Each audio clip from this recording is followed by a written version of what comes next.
Martinez. She'll take it all the way, lay it up and in. Big alley. The following is a production by the students and staff at Lubbock ISD TV. Swing and a miss. Struck him out.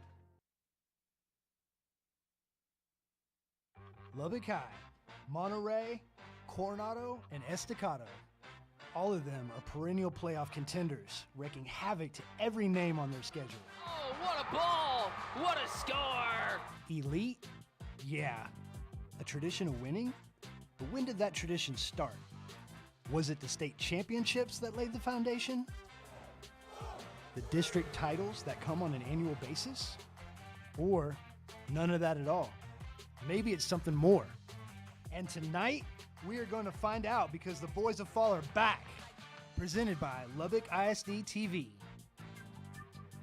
You can feel it in the air. We got something special in store. It's our weekly knockout battle in District 2 5As. The Abilene High Eagles, they soar back into town here at Lowry Field. Tonight, they'll face off against the Coronado Mustangs. Deb Ward here alongside Hannah Gilchrist. Hannah Gilchrist. She is a junior from Lubbock High. And Hannah, we are pumped to have you up here in the booth tonight. I'm so pumped to be here. I'm a little nervous. It's my first time. Rightfully so. I think I'm going to do okay, and I'm ready to represent the girls in the sports. Girl power. She's going to be great.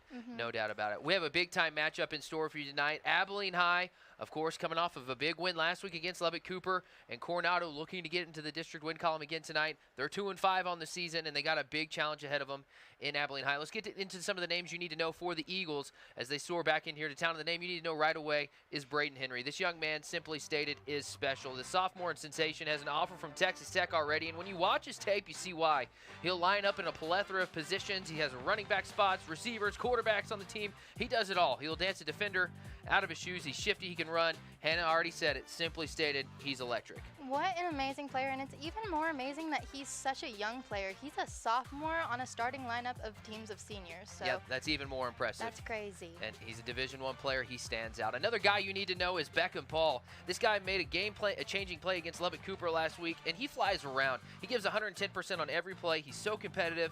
He gives a ton of effort, and it rubs off on the defense and the entire team for Abilene High. Guys like this, Hannah, are so important to every team. I know, and it reminds me of something you say in class a lot, is that hard work beats talent when talent doesn't work hard. And I think Beckham Paul really represents that, always giving 110%, a real role model for his teammates. She was dying to tell us that. She didn't want it. She saved it for the broadcast tonight. On Coronado side of the ball, though, they're wanting to get Damarian Finch going. He's their starting running back for Coronado. He averages about 57 yards per game. He has big play potential written all over him. He's tough. He's an every down back. He has big plays and big moments. They want to see a lot out of him tonight. Yes, like you said, he has big play potential. He's been on varsity for 3 years now since he's been a freshman, and he's been consistent all those 3 years. So we're looking to see what his next big step is. Excited to see it tonight. On the defensive side of the ball, Zakavian Washington has been a guy we've highlighted multiple times this year, and there's a big reason why. He's all over the field. He averages 11.5 tackles per game. They have a double-headed monster with a fellow linebacker with him, but Washington is the guy on that defensive side of the ball. And I think what really makes him stand out is he knows how to read the plays. Like, he can tell what's going on in the field. He can analyze everything. Really quick on the mind. There is some recent history with these two teams. They've only played 3 times. Tonight's the 4th. Only 167 miles separate these two schools, and I'm excited to see who's going to step up tonight. Is it the War Eagles or the Mustangs? We're about to find out. Kickoff moments away here at Lowry Field at PlainsCapital Park on a warm Friday afternoon.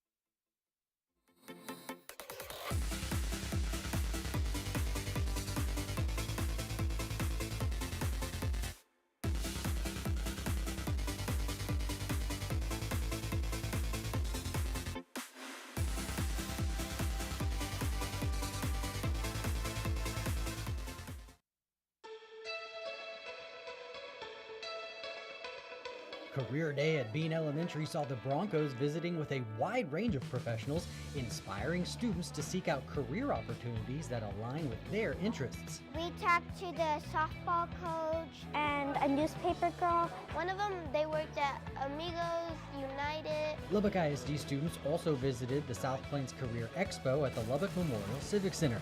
Groups visited with different employers and schools to explore the many opportunities that are available to them. Students from our Vocational Transition Center continue to support the South Plains Food Bank. The students volunteer their time to organize food bags, and this month they are also helping with Halloween prep. We have Spooky Orchard coming up on October the 28th, and we are having our VTC students right now help us bag candy for that event. Hutchinson Middle School continued their tradition of celebrating Dia de los Muertos. The Day of the Dead activities included theater students who did the makeup and styled models for photography students to photograph. Good morning! Matador Mondays kicked off at Alderson Elementary. Estacado High School students and staff welcomed the Eagles to class. Estacado plans to visit each of their feeder schools to continue to strengthen connections and their Matador pride. We got to come out here sometimes, support the kids, talk to them, let them know it's good to stay in school, be an athlete, nothing wrong with it. The Talkington School for Young Women Leaders celebrated student achievement during the Honors Sweater Ceremony. The award recognizes students who meet honor status with a 4.2 GPA or higher, and students who achieve an AP Scholar title for receiving a score of 3 or higher on 3 or more AP exams.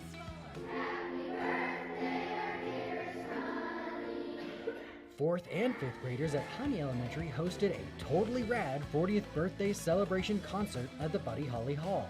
Founded in 1983, Honey is celebrating its 40th anniversary this year with different activities. During the concert, students highlighted the history of the school and then performed several special songs. Now you're in the loop with Lubbock ISD.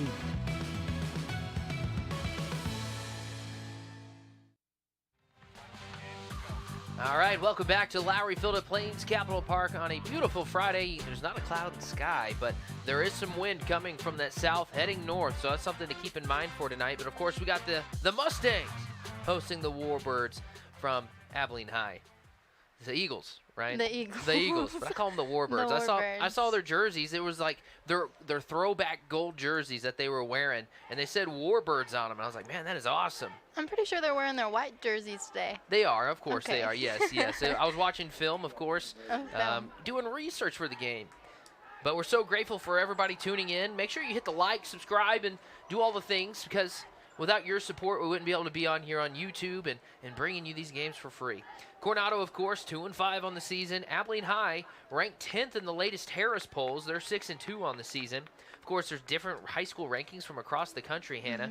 And Harris has been a long time poll. They do a top 25 poll, and being ranked number 10 is pretty impressive. It's very impressive. But they are first in district, aren't they? Yes, they are currently sitting first in district play. Of course, we will dive into that. Amarillo High currently sitting at 3-1. Lubbock Cooper 2-1.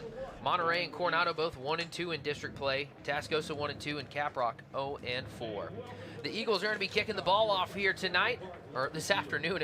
We got a doubleheader here tonight, so I'm going to be struggling. I feel bad. It must be burning hot outside for these players. Right. Well, and they did invest in the new turf this summer, as that kick is going to go through the end zone for a touchback. So Coronado will get the ball started at the 25-yard line.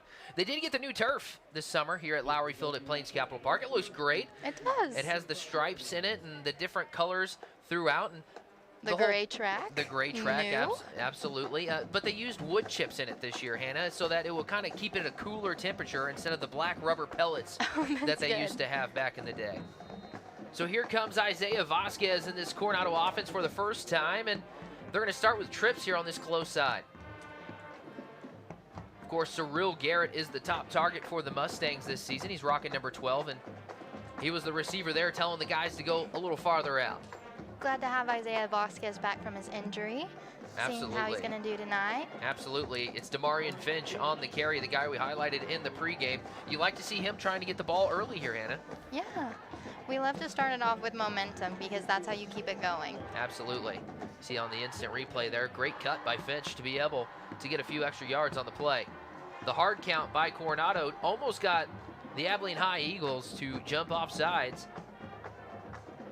But like any good defensive lineman, right, they didn't see the ball move, and so they were able to get back. 2nd down and 6. It's going to be a handoff to Finch. Great cut. Okay. He's going to get the first down and more. He'll be tackled down. He's not tackled easily, for sure. He just drove right through all of that. Absolutely. Great gain on the play. Tackle there was Stephen Reese. You love that effort there from the running back. A great plant, great cut to spin out of another one. There was a reason why we wanted to see him run the ball tonight, because if you can get Finch going, a guy that has an offer to play at the next level, there's a chance that that's going to open up the passing game for you as well. Of course, if you're looking at this Abilene High defense, as they're getting lined up right now, they have the box super loaded. They're expecting run, right? Yes, they're definitely expecting to run, but they also, I'm surprised how well this offense is doing, because last game they didn't have any runs, but then again, Isaiah Vasquez is back for this game. So it was, I completely forgot to even look into it. Vasquez was missing last game, right? Dom Parrish was the quarterback. Dom Parrish is definitely the style of running quarterback. I believe he was like... And Isaiah is very much more passing. Right. And so I'm excited to see how far they get down this field. Because last game there wasn't a whole lot of yardage. So I'm hoping that there will be more this game for the Mustangs. You see the Mustangs looking to this side here. Of course, when Coronado is on offense, they average a little over 248 yards per game of total offense. Their offense is extremely balanced. Out of their 1737, 853 of the yards is on the ground. What does it tell us? Well, of course, they're balanced. Vasquez going to the air. It's a great ball trying to hit Cyril Garrett. Slightly overthrown. Garrett has overshot. Garrett has his hands over his head looking for a flag, but it's going to be incomplete. It's going to be 3rd down and 6. I like that there, Hannah, because they're trying to stretch the field here. They had the one-on-one matchup, and anytime you see 12 going one-on-one with somebody, you want to take the shot. Just slightly overthrown. So here comes 3rd down for the Mustangs. Vasquez with a man in motion. And he's looking to his left. Oh, across the middle, and he's got Dom Parrish wide open. 20-10-6, touchdown. Touchdown within the first 5 minutes. Dom Parrish wide open, and it's going to be 6. The Mustangs strike first here at Lowry Field. See here on the instant replay, it was all deception, all designed. Parrish finds his way behind the safety and goes the distance. He goes from quarterback last week to starting wide receiver that scores the first touchdown of the game. You hear them striking up the band. And if you're a Coronado fan, you like to hear that. Here's the extra point opportunity. An end-over-end kick, it's up and good. So it's Coronado striking first here in this huge District 2 5A battle. And the Mustangs get on the board. That's big time. You want to see that if you're coach DJ Mann. Especially so early on. Absolutely. Well, we want to take a quick timeout, and when we come back, we'll have the kickoff as the Mustangs kick it back off to the Eagles. You're watching this game presented by the students and staff of Lubbock ISD TV.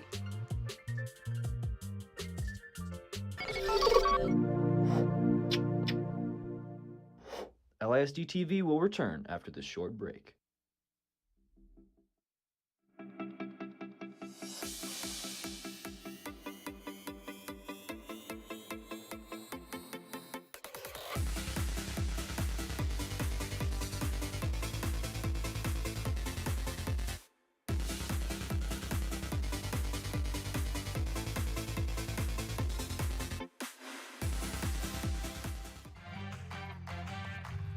All right, and we are back. Christian Sanchez will have the honors of kicking this football off to the Eagles. Hey, we want to stress this again. Spread the word. Let everybody know that we are broadcasting tonight on YouTube, because I know a lot of fans, it's an early game. They might not have been able to make it to the game. And, you know, we live in a world, Hannah, where there's a lot of fake links that, hey, watch the game here. You can't really watch it. But this is real, and we're broadcasting here today. And so make sure you share it with your friends. Let everybody know we're here live. And the kick is muffed by the Eagles. Coronado saying they have it. Do they have it? We're going to wait and see, and they do. It was a bobbled kick. It was a pooch kick that was real short. The receiver wasn't able to gather it in. It bounced on the turf, and Coronado was all over it on the recovery. Coronado to a great start against such the first team in the district. They are 6th in the district, and it looks like they're going head to head. Yeah, no. If you scripted this, if this was a script, this is the perfect start of this story. This is for a good Coronado. start. You see the kick here. We're hearing from Kelly Robinson right now, our head official for tonight. They're adjusting the clock. It looked like there was about a minute that went off while we were in our timeout. They accidentally left the clock rolling. And so realistically, there's 10:23. I think they were just so stunned. They had to watch the game. They had to know what was going on here. So here we are. It's Vasquez again with Finch moving in motion. All right. It was the flea flicker. Vasquez going to go over the top again, trying to hit his receiver. There was a lot going on in that one little window right there. There was 3 different War Eagles, but that was a little close for me. I don't know if I would have passed it right there with all that coverage. there was a lot. There was a lot in that, but that's where the design of the play was going, right? Was trying to hit their top target, Cyril Garrett. I love watching Vasquez. He looks like a guy that has played quarterback for a long time. Of course, this is his first season starting at quarterback, but the way he moves and the way he stands in the pocket and delivers the ball looks like a guy that's been playing quarterback for a long time. I was honestly expecting Isaiah to have kind of a mental block from his injury. I know that the quarterback for Lubbock High did. So it's going to be stuff right there at the line going nowhere. Was Demarion Finch. It's all right, because they've gotten this far. They've gotten so far. Right. Well, and I love that they're committed to the run here today. Of course, you see Vasquez wearing number 5 today. Normally he's wearing number 9. And so it is kind of confusing. Normally Markel Smith wears number 5. So here's Vasquez. Rolling to his left. Feeling the pressure, and he's gonna get sacked on the play. I didn't know if he was gonna be able to get out of it or not. Luke Fisher was all over Vasquez, and they're gonna take him down. It's gonna be a loss on the play, and it's gonna be 4th and 19. Just not a quick enough read right there. Couldn't read it all. Well, as you see him rolling out of the pocket, he was looking down the field, and you love seeing him look down the field trying to make a play happen. As a quarterback, right, they talk about having a mental clock and being able to get rid of it in a little amount of time. Vasquez taking a few steps back. He's going to have the honors of punting this thing. Has a spiral to it. And it will go back to the original line of scrimmage. So that's where they're going to start. At least they didn't keep trucking it backwards. At least we're here. So this will be the first time we see this Abilene High offense here tonight. Of course, Coronado has already had 2 drives. Coronado scored on their first one. It was a muffed kickoff to allow them to get the ball a second time. So here comes this Eagles offense. Of course, Slack is the starting quarterback for Abilene High. We saw him play against Monterey earlier this season, and man, this Abilene High team was really good that night, and I know they feel confident playing here, right? Especially after how they played the last time. You got Slack in the shotgun and 2 running backs to his right. It was a fake, and it's going to be a pass this time, trying to hit that outside corner. Great open field tackle as Jackson Howell hauls that one in. And open field tackles are the hardest, right? Because it's mano-y-mano, right? You got to break down if you're the defender to be able to make that tackle. Great job there to limit him to just 3 yards on that play. So here we go, 2nd and 7 from the 40-yard line. This Eagle offense likes to move quick. It's going to be a handoff to Brayton Henry. He's trying to hit this outside corner, loses his feet for a second, breaks away from him, multiple tackles, and somehow manages to gain a few yards on that play. Again, this young man is sensational. He's listed as a QB on the roster, but he can make something out of nothing there. The turf monster almost got him there, Hannah. You see him right there, kind of lose it. But he picked it right back up. He did, no, and he breaks away from the little arm tackles right there to gain 4 yards on that play. I know Coach Mike Fullen said his players are gritty and prideful, so there was no way he was backing down if he could stand back up. Good stuff there. Ooh, that was a zip kind of pass by Dylan Slack. It's going to go incomplete. He was trying to hit Howell across the middle, and he was right kind of at the line to gain. If he was able to haul that in, it would have been a 1st and 10. So Abilene is going to have to bring out the punt team. Their first drive is unsuccessful tonight. Coronado, right, in these kind of games, Hannah, these district games, it's the little victories that can add up to big victories. And to start out so far tonight, Coronado, the team from 34th Street, is having the little victories that could eventually maybe lead to something big tonight. And a big kickoff return right here by Abraham Ragland. He'll be tackled at about the 38-yard line. He was hit by multiple Eagles there, breaking away from a few. And so back comes this Coronado offense.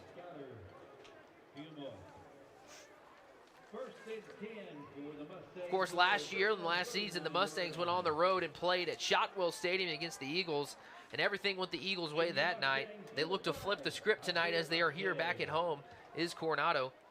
You know, Hannah, I'm like a stadium junkie. I'm weird about it. I'm obsessed about watching videos about stadiums. It is a weird thing that I do. But Shotwell, they got a renovation as Demarion Finch gains a couple on that play, gets tackled at the 40-yard line. They just got done doing their new renovation. Their new press box is really nice. Their video board that they have in the end zone is really nice. And I could see a lot of Lubbock ISD teams, you know, in the future when playoffs come around, I could see them using that facility for their playoff games. I agree. I'm really surprised, you know, like I was shocked with the turf fact that you gave me about the black and the wood chip turf. Oh, yeah, no. You just know everything. Well, no, so like the question is with the turf, going back to that conversation, right? With the wood chips, are you worried about splinters? The answer is no, because the machine that they have, and that's caught by Surreal Garrett. Great pass by Isaiah Vasquez. There is a flag back here on this backside. And then one that came flying in on this close side. I think he got a little too excited to run. He was like, I caught it, and then just kind of stayed stagnant there for a second. Surreal Garrett telling everybody it's the first down. The officiating crew's coming together, of course. Kelly Robinson, you see him there on your screen. He is our head official tonight. He's got himself a great crew, and they do a lot of games here at Lowry Field at PlainsCapital Park. And, you know, might be our moment right here, Hannah, to thank our officiating crews. You know, our officials, they give up their time and to come out here and so that our athletes can shine, and we're grateful for all of our officials. We are grateful. I'm sure it's not easy, especially with it's hard, the kind of environment we're in. I mean, right, football is live here.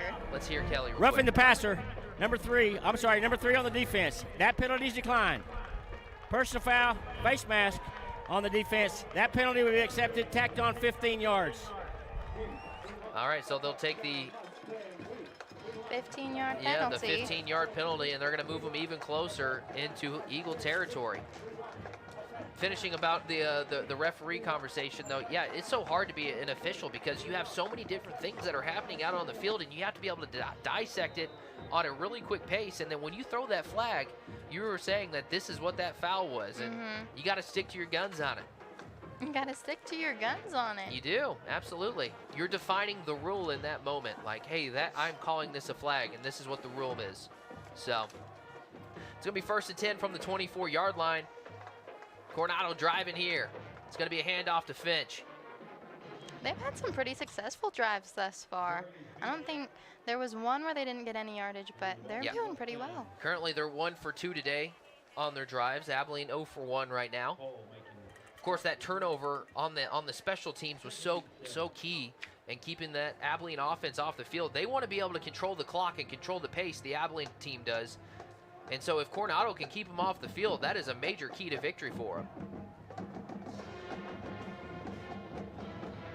You can hear the energy and you can feel it out here at Lowry tonight. Both bands and teams and fans are all excited. It's going to be a pass. Surreal Garrett getting incomplete. Perfect timing there by the defensive back. Trey Sharp popped him right as the ball was getting there to him and didn't allow him to get his hands on that pass as it fell incomplete. You know, a lot of things, Hannah, in this game is about timing, right? Getting there at the exact time. Because if you're there just a millisecond earlier, right, it could go down as a flag. And so great job there by Sharp getting into Surreal Garrett right in time. So it's going to be 3rd down and 7 from the 21-yard line.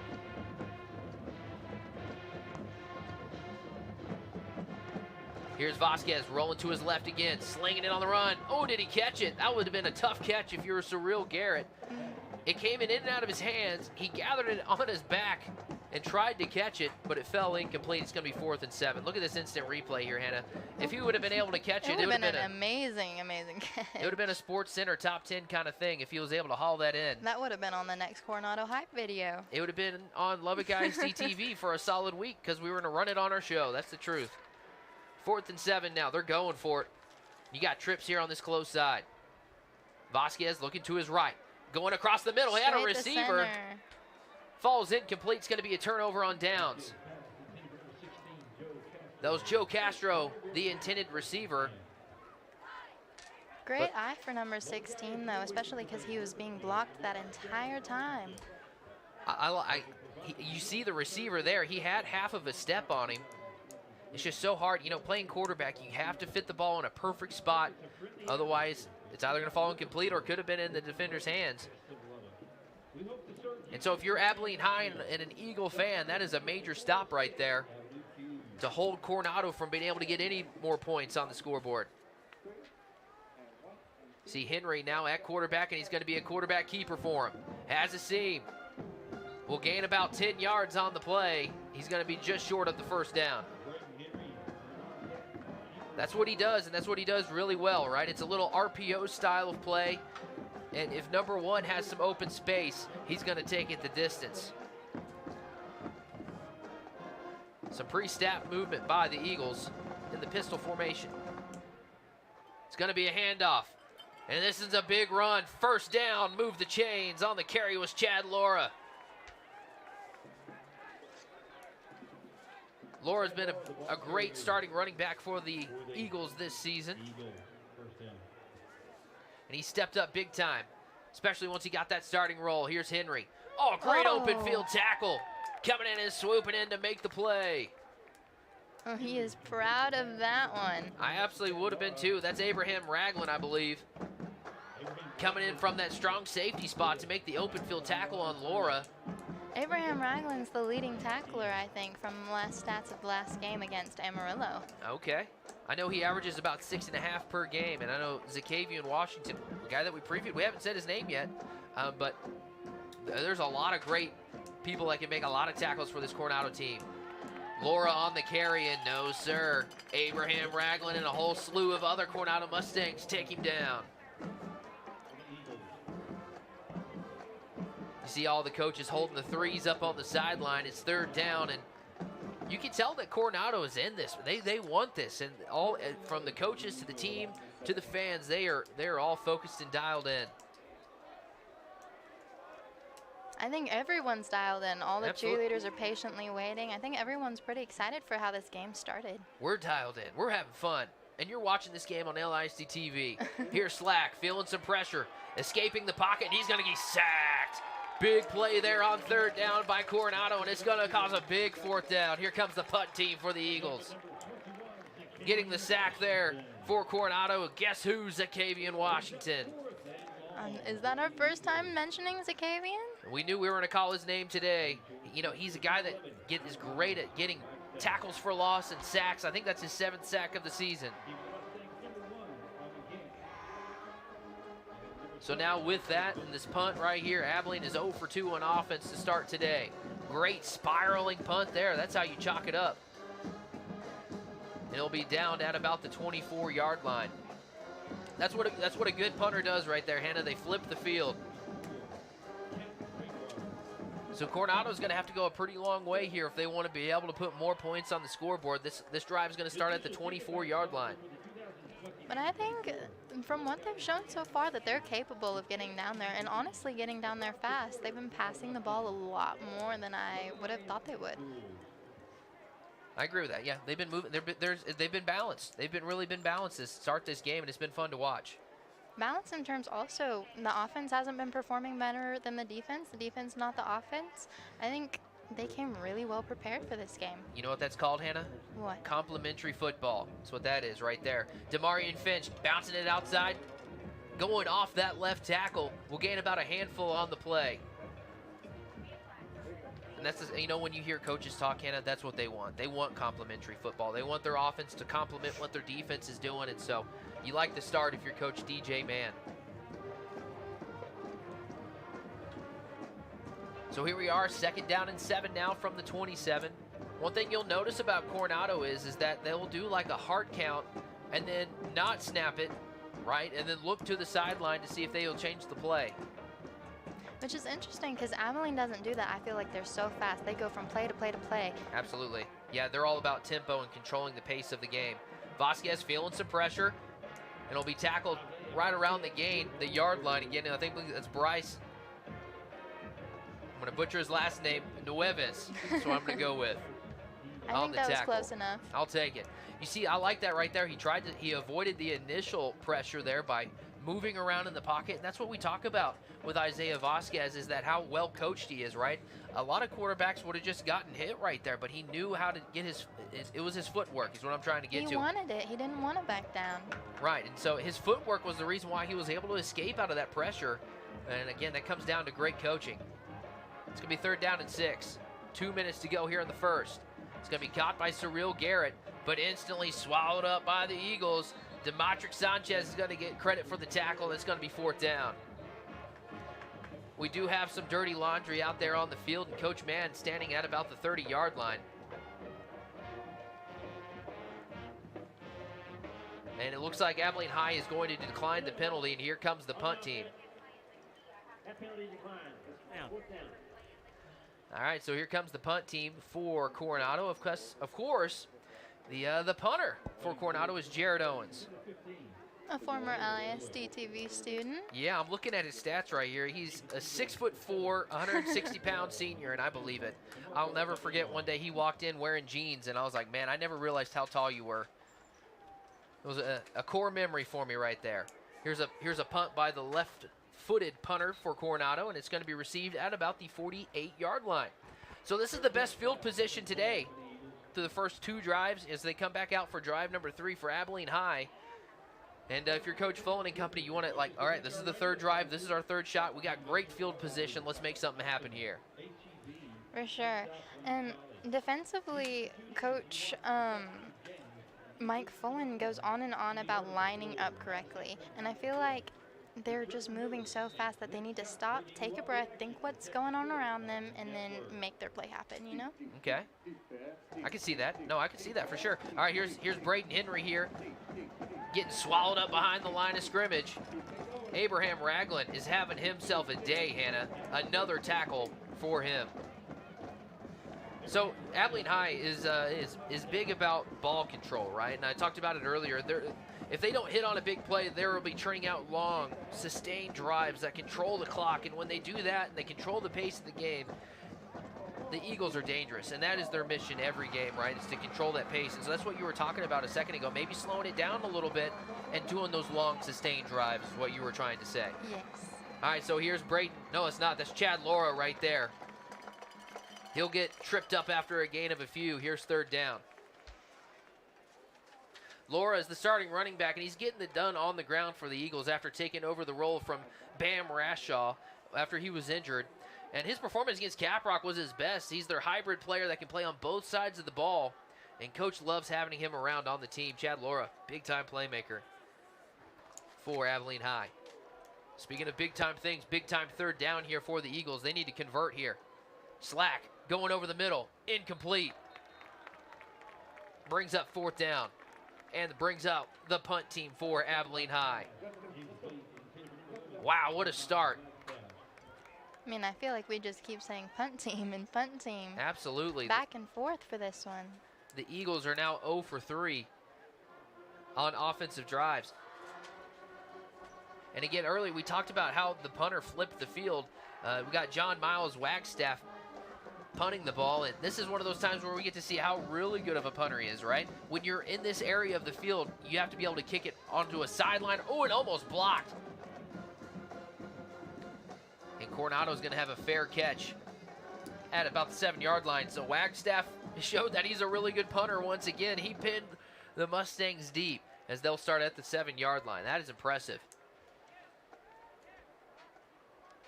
23 seconds to go here in the first half, and we thank everybody for tuning in on the Lubbock ISD YouTube channel. I'm going to say it a million times tonight. Please like and subscribe and do all the things, right? Follow, yeah. We have 1 million Instagram pages. Follow each one. Hey, we want to thank our food sponsor as well, right? Chick-fil-A. And I have a whole slew of things that Hannah was laughing at about. Did you know that the A in Chick-fil-A has a meaning? Did you know that? Not just filet. The A at the has a meaning, and it means grade A. I wouldn't have guessed, but I would have guessed that you would be the one to know that. I know the weirdest things. You do. The fun fact of the day. That should be the next fun fact of the day in your classroom. I have 3 more fun facts about Chick-fil-A that we will dive into over the next 3 quarters. So yeah, the A in Chick-fil-A, it does not mean filet, it means grade A. So there you go. Grade A, just like this Coronado team. Yeah, there you go. 1st and 14 from the 4-yard line. Damarian Finch there, getting a great block in front of him, going off of that tackle, and he will gain about 6 yards on the play. So that gets them, right, all the yards that they lost on the penalty plus 2. And if you're Coach DJ, man, you're liking what you're seeing. Because, right, his offensive line is moving those Eagles and creating holes and gaps for the running game. Big time play for DJ Man because, you know, he's a newer coach. This is like his building years. He has a bunch of juniors on his team. So to see his team doing so well against the #1 team in the district is amazing. Of course, they're in a very tight window right now, right? Because the district race is slowly coming to an end. This is week 8 of high school football. They play 10 games, and so you have to be in the top 4 to be able to make the postseason. Right now, Coronado is sitting right behind Monterey at that 5 spot. So there's a tight window, and they know they got to give it every week and bring it every week if they want to be able to make the playoffs. Hey, it's 7-0. Mustangs on top of the Abilene High Eagles, and Coronado's got the ball. When we come back, we'll bring you more exciting action from Lowry Field at PlainsCapital Park.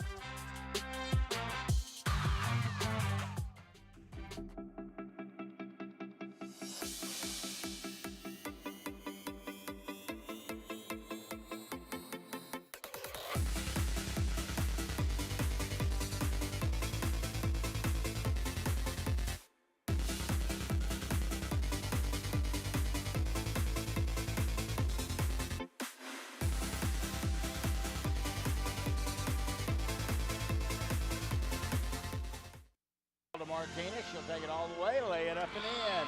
Big alley. This is a production by the students and staff at Lubbock ISD TV. Swing and a miss, struck him out. All right, we're back. 7-0, Coronado on top of the Abilene High Eagles. Of course, the Mustangs are driving right now. It's 3rd and 3 from the 15-yard line. I guess technically just starting this 4th drive of the game. Hey, girls basketball is finally back. Oh, does that mean we get to see Aaliyah Chavez? Yeah, I'm excited because I'm a hoop fan. I don't know about you, but our girls basketball teams across the state were able to have their first practices of the season this week. I believe it was on Wednesday of this week. Boys start their practices next Wednesday, and I'll tell you what, there is nothing that beats high school basketball, especially, like you said, Aaliyah Chavez and the Monterey Lady Plainsmen, the energy, the games that you get to see. If you haven't gotten to see that Monterey team, you need to check them out. Of course, I hear one of our producers in the truck saying we'd be happy to go back to Wichita Falls again. So, yeah, I would love that to would be able to go on the journey with the team. So, no, and it's a lot of fun, right? And, it is fun. And we get the opportunity to cover our teams. We should all tune in, just like how y'all are tuned in right now in the football game. Tune in for basketball. Yeah, we also, once we're done with football season, and Don Parrish going under center right here, trying to get that extra yard. This is a tough play right here. Did the Eagles stop him? Starting off strong, the Eagles. Yeah, it's going to come down to the spot. That's a gutsy play, right? Because it's 4th and 1 from your own 17-yard line, and if you're not able to convert on it, you see Coach Folan saying that it's going to go to the way of the Eagles, but the officials are going to have to measure this one because, man, this is close. What a gutsy call if you're Coach DJ Mann from your own 17-yard line, going for it on 4th and 1. And you did the right play there. If you're going to do this, you want Don Parrish or Damarian Finch to have the carry because they are your two guys that they're willing to lower their shoulders and run over a guy if they need to. They're willing to get hit, you know? They're not afraid of it. So here's the mark. Did they get the first down? We're about to see. Oh, this is going to be close. Let's see. All right, it's going to be a turnover on downs. The Eagles were able to hold him. It looked like they were able to stop him from what Kelly held up in the air, about half a yard. You mentioned it was a gutsy play. I just bet Mike Flynn was like, we need to get it together, y'all. I don't know how. Well, that could change the whole momentum, right? Because if they're able to score right here, the defense made a big stop, and they just scored, and that would change the whole momentum of the game. What a gutsy call here early on. So here's Braden Henry back in at quarterback. And he's going to be a quarterback keeper. He's trying to follow his blockers. He does a great job of this. He's going to get pushed out of bounds after a gain of 8. You hear the Coronado cheerleaders in the band going, defense. They are ready. I think, honestly, they are what keep, this might be biased because I am a part of a spirit squad, but they keep this game flowing. This is the 4th drive of the game for Abilene High. Are they able to get it done here? They are in great field position. Henry looking to his right, kind of jumping and throwing, slightly overthrowing his receiver, and it falls incomplete. He felt some pressure immediately from the outside linebackers there. Yeah, I would say that was like a stress throw. I don't think he thought that out too fast before he just threw it. Yeah, and when you have Willie Parker in your face, a guy that does really good on the defensive side of the ball for Coronado, all these teams and all these players, they do research. They know, hey, if you see this guy, right, you got to do something. Well, yeah, they watch game plan film all the time. All the time. You know this. Your dad's a coach. I do. And he's always watching film. I think that's movies or film. It's always film. Always film. Here's a handoff. I believe that's Chad Lauren. It is. Did he get in? They're going to mark him at the half-yard line. I thought he spun his way into the end zone. But it's going to be 1st and goal for the Eagles. I'm surprised there's not a calling on that. That jersey grab was harsh. Here's the instant replay. You see that? How he pulls on it real bad. I thought he got the tip of his face mask a little bit at the beginning of it. But here we are. The I formation got slack under center. It's going to be a handoff to Laura and give him 6. Touchdown. Eagles are on the board. All right, we're at an even matchup now. Well, I say that. We'll see how the kicking goes. And the 4th drive of the game, it's the Abilene High Eagles finding the pay dirt, and they're an extra point away from tying this ball game up. Now, concerning, there is a Coronado Mustang down on the field right now, and from what it looks like Abraham Ragland. Oh, no, that's an important player for you. Absolutely. If you're a Coronado fan, that is very, and anytime a player is down, it's always worrisome. But he's been a guy that's been all over the field tonight, making plays. He lost his helmet, but he's popping back up. And I told all my students this week I wouldn't say it, but you love to see that he's back up under his own power. You love to see it, is my line that I said I wasn't going to say. I mean, he's not afraid to get hit, so he's not afraid to get back up again. Right. And he was quick to get back off onto the sideline. So here's the extra point opportunity for Abilene High. Great snap, great hold. The extra point up and good. So now we're knotted up. It's 7-all. Both teams have had 4 drives, and we're going to go to break. When we come back, we'll have more exciting second quarter action presented by the students and staff of Lubbock ISD TV.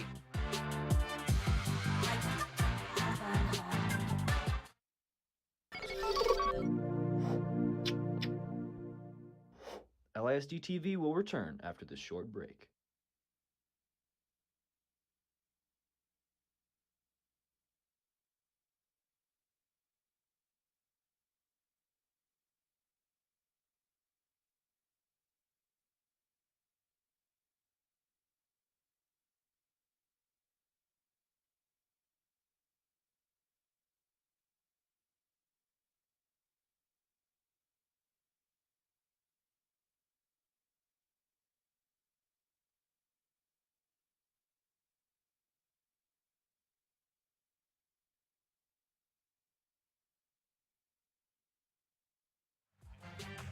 All right, Alan Gant back deep for the Mustangs, but Abraham Ragland, the guy that was down just moments ago, already back out there on the field, Hannah. He receives that fair catch. I mean, you can tell he loves the game. He loves being, and isn't it his senior year? I believe we can fact check that. No, he is a junior. Oh. But he's out there fighting for this team. That shows commitment, that shows grit, and that shows heart right there, right? That moments ago he was down on the field and immediately back out there on the kickoff return team. I'm a little nervous. I saw you looking at the Chick-fil-A fun facts on your paper there. Yeah, I know. Don't know what's coming. I don't know. I know the Chick-fil-A crew will be dropping off our food in a minute, and I'm excited. Demarion Finch initially breaking away from one tackle, but swallowed up by the Eagles. It'll be a loss about half a yard on that play. Finch has had a heavy dose of carries early on today, Hannah, and that was something they wanted, right? They wanted to get him more involved in this offense because if you have a balanced running attack, it's going to open up the things down the air. Got trips on that far side. Of course, Vasquez looking to that far side. I'm interested to see how the Mustangs hold up because in their last game, they had this amazing start, just like right now. And then that second half, they completely lost their momentum. So I'm hoping they keep it up. Yeah, and Vasquez is going to get popped from behind, breaking away from the first tackle, but will be sacked on the play. Large crowd from Abilene tonight, traveling 3 hours to support your team. That's some small town spirit right there. Absolutely, and it's Bryce Neves on the tackle. I tried to say it right. I got a text message saying this is how you say it, so that's how I'm going to say it. Bryce Neves going to get credit for the sack. To any friends of Bryce, last name starts with an N. We apologize if we said it wrong. I think I got it that time. I think so too. I'm about 99% sure. Don't knock on wood. Yeah, that's how it is, right? Yeah. All right, 3rd down and 20 now. You see the Eagles trying to bring some pressure from that linebacking core. It's going to be a timeout on the field. Of course, all of our timeouts this season are presented by UMC Children's Hospital. We're so thankful for UMC Children's Hospital, and UMC Children's Hospital is your children's Miracle Network hospital. I remember going and telling stories on Miracle Children when I worked at KCBD, and the impact UMC Children's had on them and their families was truly remarkable. We're so grateful for their support of Lubbock ISD TV. And it's great to be sponsored by a group that does so many great things for kids, especially because this is a student-ran production. So no, it's a 1,000,000%, right? It is great. Look at this guy over here. He's just chilling. You know, they have those things, the oblivious cams at the football games. What is that political person who it starts with a B and he's sitting in the chair like this, and anyways. Yeah, I know who you were talking about. He ran for president. Yes. His name's leaving me, and yeah, I know who you're talking about. But that reminds me of that meme so much. Yep. Bernie Sanders. Bernie Sanders. Yep. I knew it eventually would come to me. Hey, can we go in a minute? I want to go back to that guy. Let's keep showing him until his friends know he's on TV. All right. All right. It's 3rd down and 20 now. The Mustangs didn't like what they were seeing right there, so they called a timeout. Some pre-snap movement. Vasquez rolling around, and he's going to get sacked again. Multiple Eagles came in, flying in to make that play. Anthony Hernandez is the one that's going to get credit for the sack. Little hard on himself there. You could see he was a little upset by that, which is understandable, but you can't let it stop you. See Vasquez here. It's the second he turned around. He had 2 Eagles just right there on top of him. And he had nowhere to go, right? Right. So here's Jared Owens. He's going to come back out and punt. After, scoring on the very first drive, the Eagles have shut down this Coronado offense on the last 4. But the Coronado some big adjustments there. Is pretty strong. Here's Owens' punt. It's going to be caught by one of the Mustangs on the sideline as it went out of bounds at about the 41-yard line. Or the side judge says the 39. So that's where the Eagles will start their 5th drive of tonight. Of course, they just scored their first touchdown on the last drive. Again, scoring their first touchdown within the first 5 minutes. I feel like that's a common thing this game, is just keeping it going, picking it up real fast. See on the sidelines, hey, we nailed it. I got a text message saying we nailed the name. That's good. You love to see it. All right, here comes this Eagles offense. We're all knotted up at 7, but, this game has a very different feel than it did when we wrapped up the end of the first quarter, as Abilene High has the ball again in Mustang territory. Slacking at quarterback, and I believe Tuller was right, is Brayton Henry. Flag on the play. It's a free one. Trying to go over the top. He tried to go back shoulder there, but it fell incomplete. Rylan Bradford was his intended target. Bradford, of course, we talk about, home run players that can make big plays. Number 45. Let's hear from Kelly real quick. 5-yard penalty. Repeat first down. So, guys that can make home run plays, this guy is one of them. Bradley, multiple games that I've watched throughout this season, he seems to find the pay dirt, and so you need to watch out for number 18 if you're Coronado. Coronado. Sorry, I watched the Matadors game last night. Of course, they hosted He's a little Brownwood. tired. We've had 3 games, or we're about to have 3 games in 36 hours. 3 games in 36 hours. Speaking of Raglan, that's him right there going against Alan Gant. He's going to get the first down, move the chains.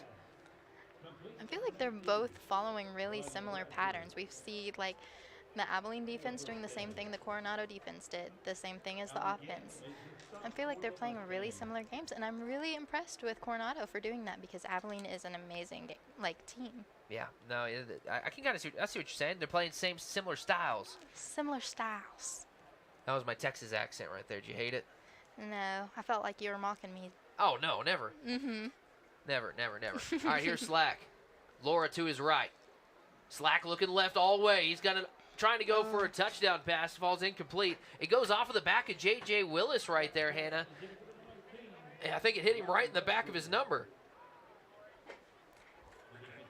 I think J.J. Willis was really, they made direct eye contact. Do you see that? They made eye contact that entire time. I don't think Slack looked in any other place. He just wanted it to be right there. Yeah, he went straight for Bradford. He knew exactly, before that ball was snapped, he knew exactly where he was going.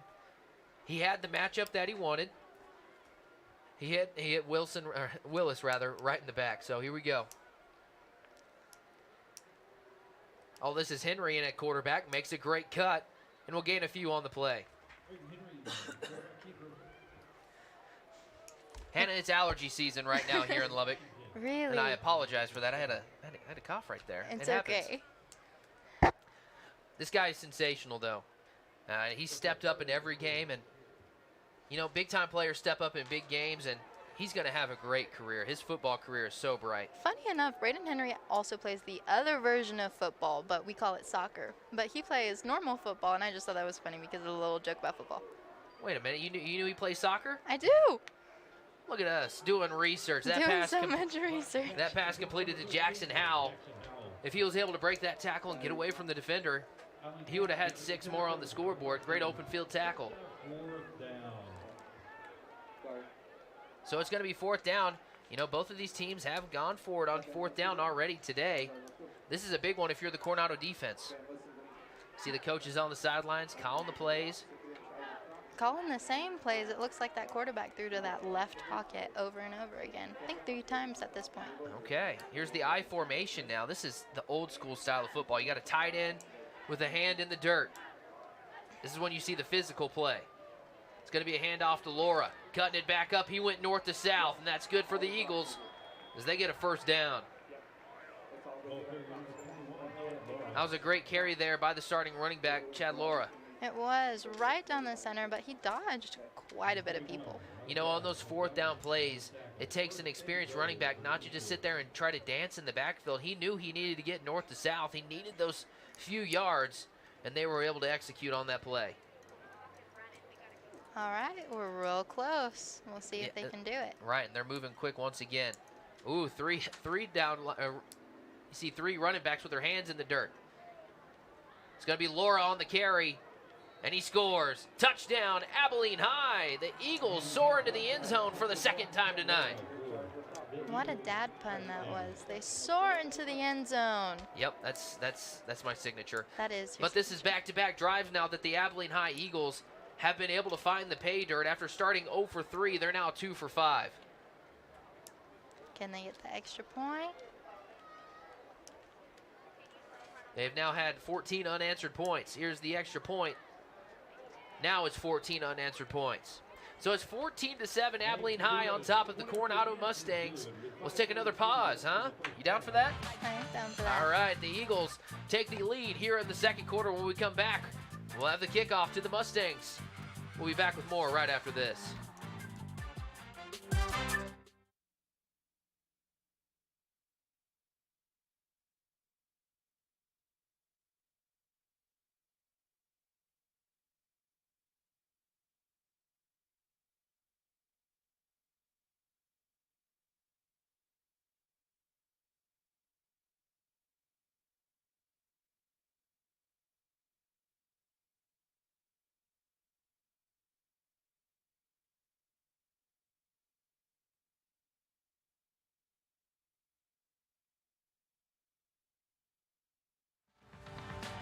All right, we are back. It's 14-7, Eagles on top of the Mustangs, and here they are kicking the ball off.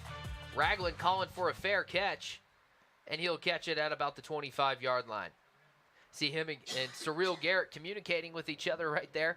You see him, Ragland there, throwing up the arm, telling him that is mine, and That's why they do that, right? It was communication with him and Surreal Garrett. See some of the Eagles there standing next to the Coronado huddle. Of course, this game is a little nosy of them. Maybe. More gamesmanship, right? First down, Coronado. Again, we want to shout out all of our students that are here working the game tonight. Without our students, we wouldn't be able to do this, right? We have students from what it looks like on almost every camera here. And we're so grateful for them showing up and showing commitment to our program. We're so grateful for them. I'm looking at our wireless camera down there on the field, Xavier. He's holding his arm up directly above his head, trying to see the receiver there so he can get a connection with the receiver. And to the people at home, that wireless camera is heavy. I don't think people understand how difficult running around with this huge camera on your shoulder really is. So go Xavier. Go Xavier and go Lubbock ISD TV and our awesome team. One of the cameramen is laughing at that. It is heavy. It is heavy. It's so heavy. All right, 1st and 10, ball at the 30-yard line. This is the 6th drive today for Coronado. Vasquez rolling. Ooh, almost intercepted. Great job there by DeMarco Upshaw. He stepped in front of the receiver there, and if he was able to catch it, he would have been gone. Either way, even though he didn't catch it, that's a big play for Abilene. Right, that's a great pass breakup right there. You know, sometimes when you do those kind of things, Hannah, you're playing with fire a little bit because if you miss jumping out in front of it, that receiver catches it, spins it, and is gone the other way. And so you risk it for the biscuit. That time you got the biscuit. 2nd and 10. Think like coach, like player. Demarion Finch there swallowed up behind the line of scrimmage. It's now 3rd down. If you're this Coronado offense, you want this drive to last a little bit. You want to get a 1st down here because your defense just got off the field less than a few minutes ago, and you don't want to have to put them back out there on the field. Not yet, at least. Let them catch their breath, right? As you see them looking to the sideline, gathering their play. Of course, we got an exciting halftime coming your way. I'm looking at the marching band for Coronado getting ready. They're bringing out all their props, and I'm excited to see their show. Surreal Garrett catching that one, and it's going to be another loss on the play. A great trick design right there, right, with the deception on that far side and coming back to Surreal Garrett on the close side. But tip your cap to the Eagles. They read that perfectly. So here comes the punt team once again for Coronado. At least with all these punts, they have the opportunity to like refresh themselves, take a breath, talk to their coaches with this going back and forth. See Jared Owens. Do you miss Jared Owens? I miss Jared. He was so good up here in the booth. You know, we had him as a sophomore and as a junior, and I had a big plans for him this year as a senior. But you know what? He used to punt in his middle school days and his freshman year, and so I told him, I said, if you're not in class with me, I'm glad to see that you're at least out here punting for the Coronado Mustangs. That was a great punt there by Jared Owens, but a great return for Abilene High. DeMarco Upshaw at the 30, at the 20. I think Jared Owens is the last person, and he's going to be able to take him down at the 2-yard line. It came down to Owens, and he was able to stop Upshaw, but it's 1st and goal from about the 1.5-yard line for the Eagles. Great return by the senior, DeMarco Upshaw. Great return. I feel like we're calling his name a lot tonight, DeMarco Upshaw. Especially here in that 2nd quarter. He bobbed and weaved and juked his way through all that traffic there, and then did a great job by following his blockers, right? He was a patient runner, and it paid off. Of course, Jared Owens was able to finish it off, and this is something that DeMarco Upshaw is going to remember for a long time, is that he almost took it to the back to the house, but the punter stopped him there just short. Oh, I feel bad for Jared. Such a nice punt, such a pretty punt. It was his best punt of the day. That's the truth. So pre-snap movement. Got Laura in the backfield. Did he get in? I think so. They're going to mark him about half a yard short. No, the opposite official said he got in. Touchdown, Eagles. It was the counter there and the stutter step, but he powered his way in for the score. You see it here on the instant replay. I'm watching to see if he was able to extend that ball out. It looks like whenever he was going down, he landed on top of a Coronado Mustang and was able to stretch the ball in. Poor give thing. him 6. It's now 20-7. Upshaw must be proud of how fast that comeback was. The extra point up and good. It is now 21-7. Abilene High on top of Coronado. Abilene High in the first quarter wasn't able to score once. They've now scored 3 times here in the second quarter. They are on a 21-0 run. And we're going to stay here for the rest of the quarter. We're going to hear from officials here. Kicking on the receiving team. That penalty be added on the kick. Try's good. Okay, so the extra point try is good. And what's up? Oh, nothing. Okay, I'm sorry. You like elbowed me there, and I thought something was going on. Hey, I want to talk about the District 2-5A Division I scoreboard right now, right? Because Abilene High is currently sitting at the top of the standings. We kind of talked about that earlier. They are currently 6-2, 4-0 in district play. Amarillo High is right behind them. They're 3-1, 4-4 overall. But then there's a really tight window where you got Lubbock, Cooper, Monterey, Coronado, and Tascosa all vying for that 3 and 4 spot. Again, at the end of the day, both of these teams, like all those teams that are in that window, all want to be in the playoffs. That's the playoffs. Yeah, that's the expectation for these programs, right? For Coach DJ Mann starting the season, that's what he talked about. Was like, we didn't hang a banner last year for making the playoffs. It felt wrong. That's where they want to be, and that's the expectations every year. Definitely. And our team here, our Abilene team, they won by 2 points on Lubbock Cooper. So it was a close game. It was a battle. That window of opportunity is just narrowing with these great teams. This kick is going to go through the end zone, and so Coronado will start their 7th drive of the game from the 25-yard line. How many viewers do we got tonight, Hannah? Do we know? We got 200. Thank you to all 200 of our viewers. 200. Thank you to all 200 of our awesome viewers for tuning in. I know the ACU football team, their coaches are watching us tonight, so shout out to them. And shout out to the guy that we keep highlighting across the way there from Abilene High. He's still sitting up there. I don't think he's moved once. You know, at least he came out and supported, you know? Oh, and again, it's the great, present that counts. Yeah, no, and great attendance over on the opposite side for a 4 o'clock game. You know, it's so hard to travel for the 4 o'clock games. As Demarion Finch wasn't able to travel much there at all, as I believe he just gets back to the original line of scrimmage or might have lost a yard. I like that they keep going to him, Hannah, right? They keep going to him because eventually these 1 to 2 yard runs or maybe 1 yard losses will turn into 5 to 6 yard gains or even bigger. You can't go away from it. It's interesting to see that Vasquez kind of stepped away from the passing and he's now back to kind of rushing instead. Well, that's going to come down to the play caller, and I think that's Coach DJ Mann and company here on the sideline. Oh. Vasquez feeling some pressure, stepping up in the pocket, trying to go over the middle. Has Cyril Garrett wide open. Yeah! He catches it, and he's going to be tackled out about I thought he landed at the 35-yard line, and that's where they're going to down him. Great pass, great catch.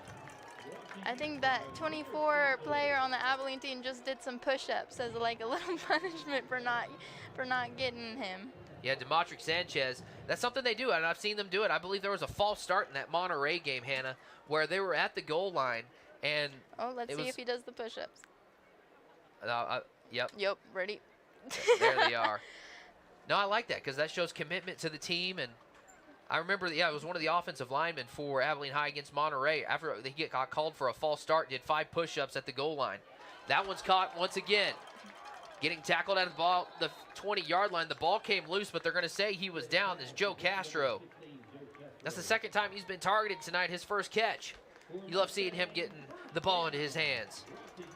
Kind of glad we're back to passing instead of rushing. I feel like that's Vasquez's strong suit. He of course, he plays shortstop for the Coronado Mustangs, and he stepped up big last year when Jet Carroll got hurt in their playoff, or not, excuse me, not their playoff, but their baseball season. And you know, baseball translates to football, right? The baseball lights shine pretty bright, and the big stages and the big moments. And baseball pretty much translates to all sports. I haven't met a baseball player who wasn't able to translate his athleticism to other sports. Vasquez, 3-step drop, going over the middle again. Oh. Ooh, in and out of the hands of Cyril Garrett. If he was able to haul that in. Oh, and he keeps going. Yep, that's the old momentum right there, right? Just can't stop right there. He jumped over the little inflatable, though. Made sure he didn't step on that. So it's going to be 2nd and 10 from the 21-yard line. 1:44 to go here. And if you're Coronado, right, after giving up 3 straight scores and haven't scoring since the first drive of the game, you're feeling a little sense of urgency here. You want to go into the half knowing that you can come back and not have to catch up. not have to play catch up with the other team. Right, absolutely. Demarion Finch on the carry. He gets hit at the 21 and falls forward to about the 19-yard line. It's going to melt some of the clock right there. And you see Abilene High calling timeout. I was about to say this is some gamesmanship, right? This is playing the clock and trying to do it right and force Abilene High to call a timeout, and they do. Of course, all of our timeouts of this season are presented by UMC Children's Hospital. Thank you to UMC Children's Hospital for your support of Lubbock ISD TV this football season. It is pink out game tonight. I believe it's also pink out game for Lubbock High, and it was pink out game yesterday for the Thursday game. Yes. This is for breast cancer awareness. And as someone whose family, did you know that there is a stat that there is 4 out of 10 women who have breast cancer? Yeah, I remember. In America. I remember. And that was one of your fun facts in class. Yeah, no, that is, and it's a staggering number, and so. And so it's great to see the support from not only like the cheerleaders in the student section, but you'll see like pink banners and pink undershirts on the football team.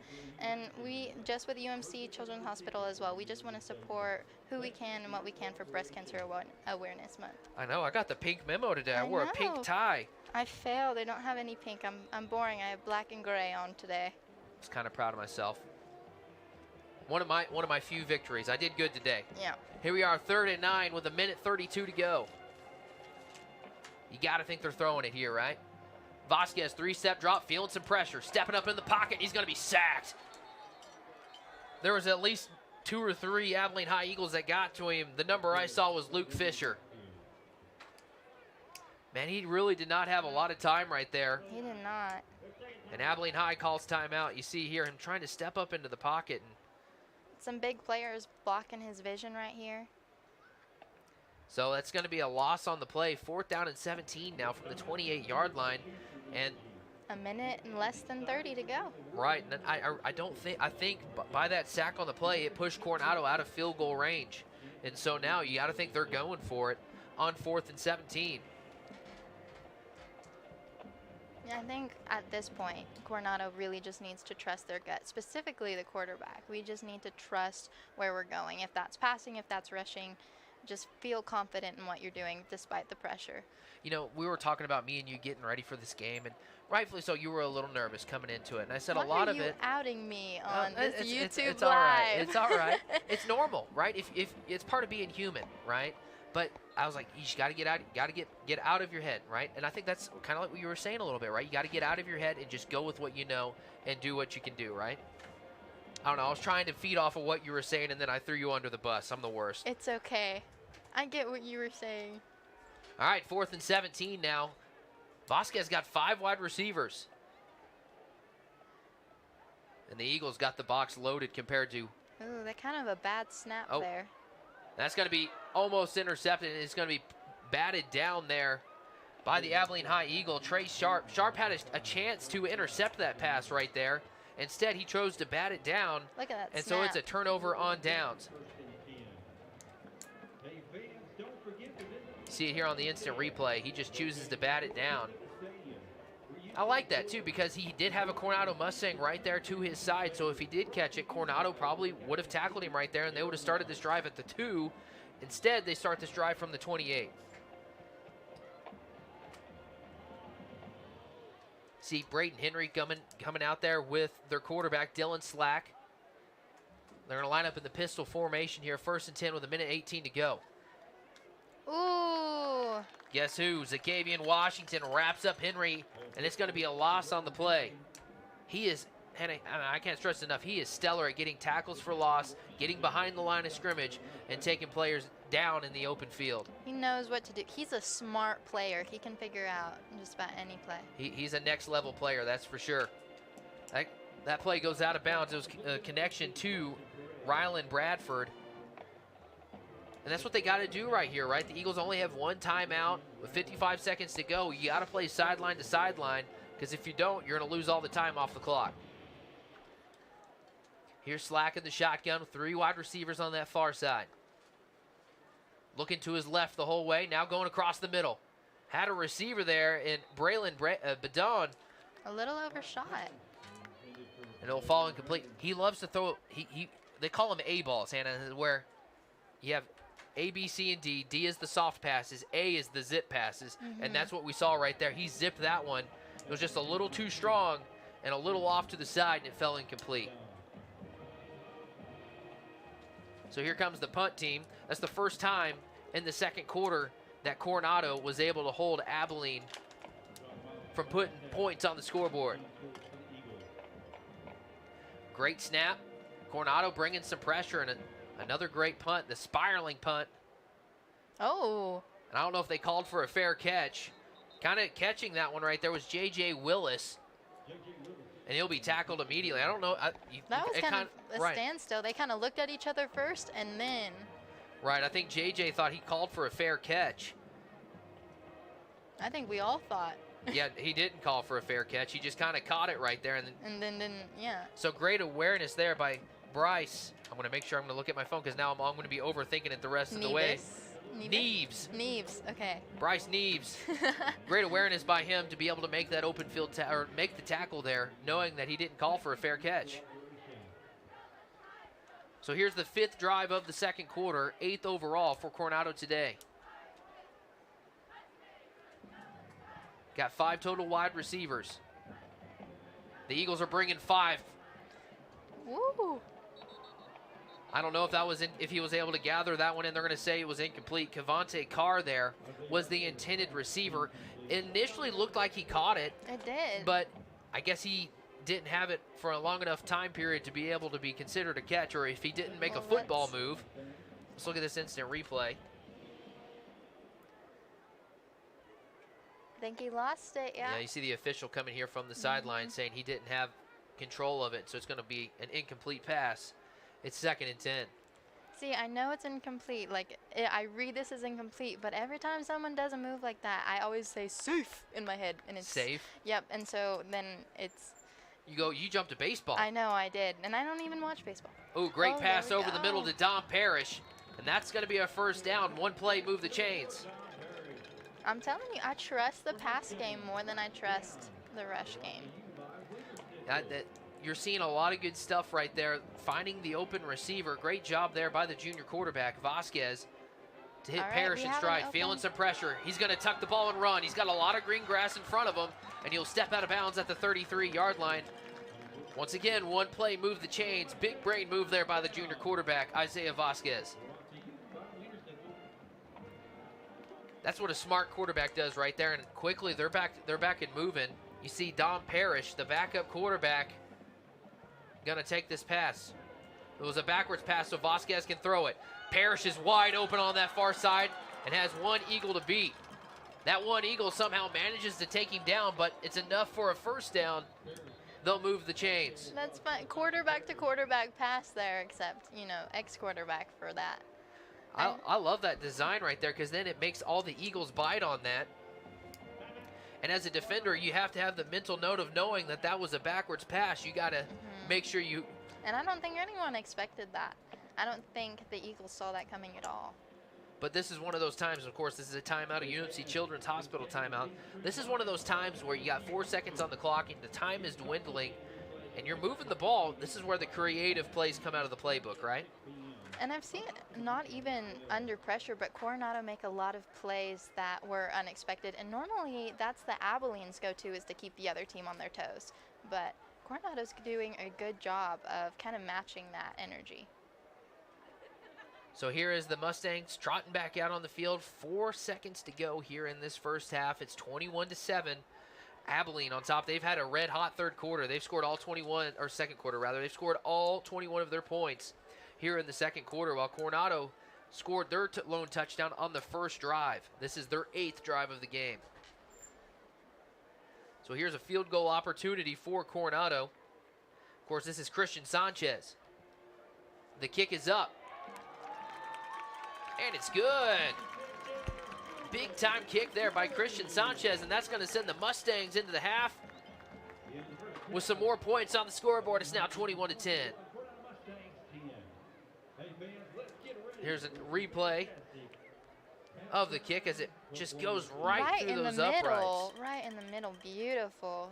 I like that wide angle look of it too. That was really nice. So it's 21-10. Eagles on top of the Mustangs We have an exciting halftime coming your way. We're going to show the highlights from across our school district and so many more awesome things. And when we return, we'll have stats and highlights from the first half. It's 21-10, Abilene High on top of the Coronado Mustangs. You're watching this game on the Lubbock ISD YouTube channel, presented by Lubbock ISD TV.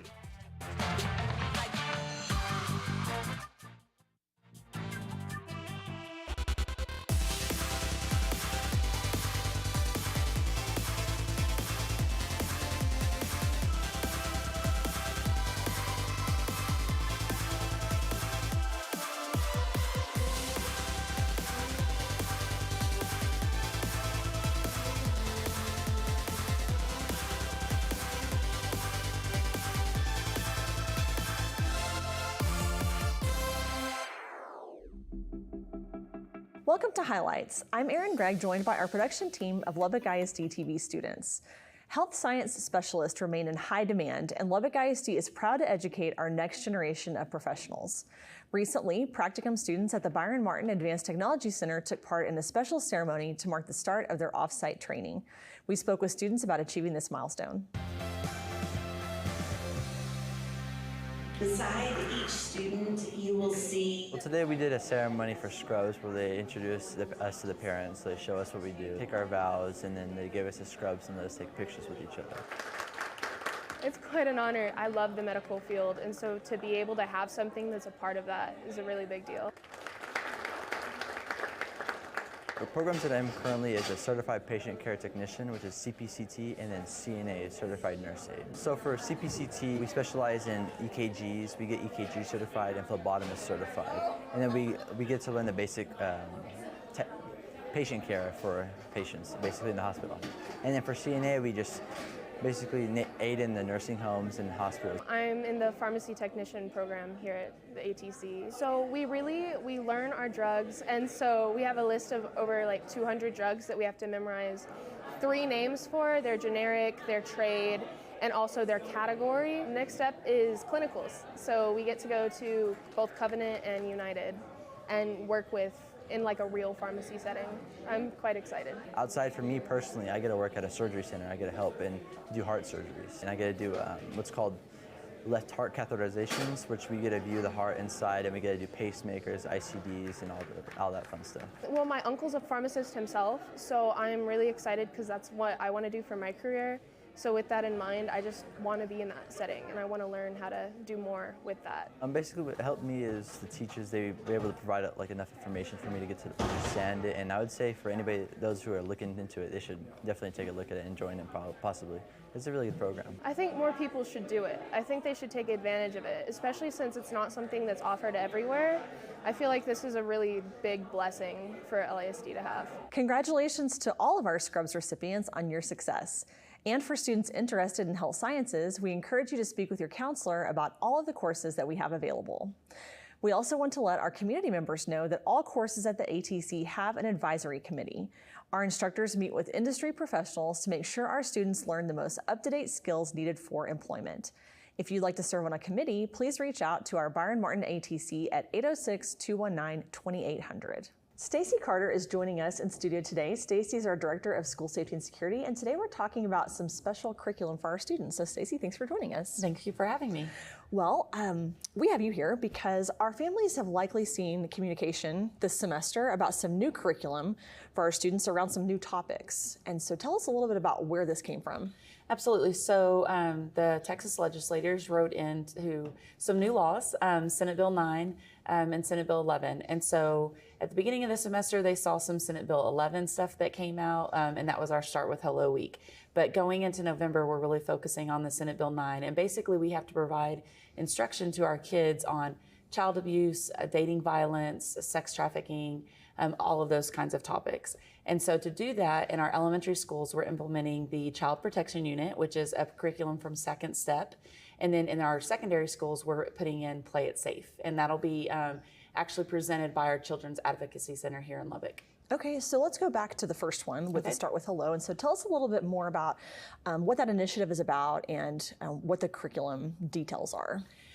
So for the Start with Hello, it's Senate Bill 11, and so that's our bullying and suicide prevention. So basically the Start with Hello curriculum was designed to basically get kids talking to each other. And when they see kids sitting alone, to engage with them and have conversations with them, because we don't want kids to feel isolated while they're at school. We really want them to be included and have friend groups of that kind. And so we'll see that again in the spring with our Say Something curriculum as well. Well, and some of that material also came from the Sandy Hook Promise. Yes. And so that's where some of the curriculum is from, just to encourage that talking and being aware of students that may be having issues with bullying or mental health issues. Exactly. And then going into the second part, which I think we just sent out in the last week or two, tell us a little bit more about the Child Protection Unit. So the Child Protection Unit, we have scripted lessons that are pre-K all the way through 5th grade. And basically it's teaching kids just ways to be safe. So just safety in general, from bike safety to not talking to strangers. But then it also goes into talking to kids about safe and unsafe touches, which is really important. And not keeping secrets from their parents and reporting things like that when an adult is asking them to do those kinds of things. So in that curriculum, that's being administered by our school counselors, because they've had extra training on how to handle outcries and things of that nature if a kid makes an outcry at school. But they basically do the curriculum, they walk through some scenarios with the kids, just kind of giving them a foundation to help themselves when they find themselves in a situation that could be unsafe. Well, and our families may not remember this because it feels like registration was a long time ago, but they did have the opportunity to opt in or opt out of this training. And so if they're curious about that, or if they want to change their selection, how can they do that? So they can contact our department. We have a spreadsheet for every school, and we basically just look up their students and verify what choice they selected, and then they can change their option at any time. So even if they get into the curriculum and they really don't like the direction it's going, or they don't like a certain lesson that's coming up, they can always call us and opt out at any point. Well, and that brings up a great question too, because we do have details about what is in these lessons, and where can they find that information? So they can, we sent the email out, and that also contains some Google forms that they could fill out, because the material is copyright. So we can't just put it on our public-facing website, but they can fill out the Google form, and then I email them directly the content that's going to be in every single grade level. So we don't just give them like their kids' grade level, we give them the grade levels before and after, so they can see the whole spectrum of the curriculum that's being presented. And I just email that out to them, and they can see the scripts and the lessons and everything that goes with it. Well, so we have it all in one place. Exactly. Well, Stacey, I know this is important, and it's a lot of information to cram into a short interview, but for more information, they can visit your school website or contact your office, and you can give them all the details. Exactly. Awesome. Well, thanks for being with us today. Thanks for having me. Of course. Now let's go on location with Sydney Kim. Hey everyone, we're on location at Hutchinson Middle School, where students of multiple creative classes are coming together to create something fun for Day of the Dead. Let's take a look. What are we doing today here at Hutchinson Middle School? Well, we're just like taking pictures of models who have Day of the Dead makeup on to celebrate the new life that ancestors have whenever they pass on. Go a little bit more in depth. What is Day of the Dead? So Day of the Dead, it's usually celebrated in Mexico, but it's all about remembering the dead. And it's not necessarily just a funeral, it's about a celebration of the next life that they're going to have afterwards. What does Day of the Dead usually look like in different countries and cultures? Well, there's a lot of symbols that are used, like marigolds that you have on your headpiece, and like there's different colors that mean different things.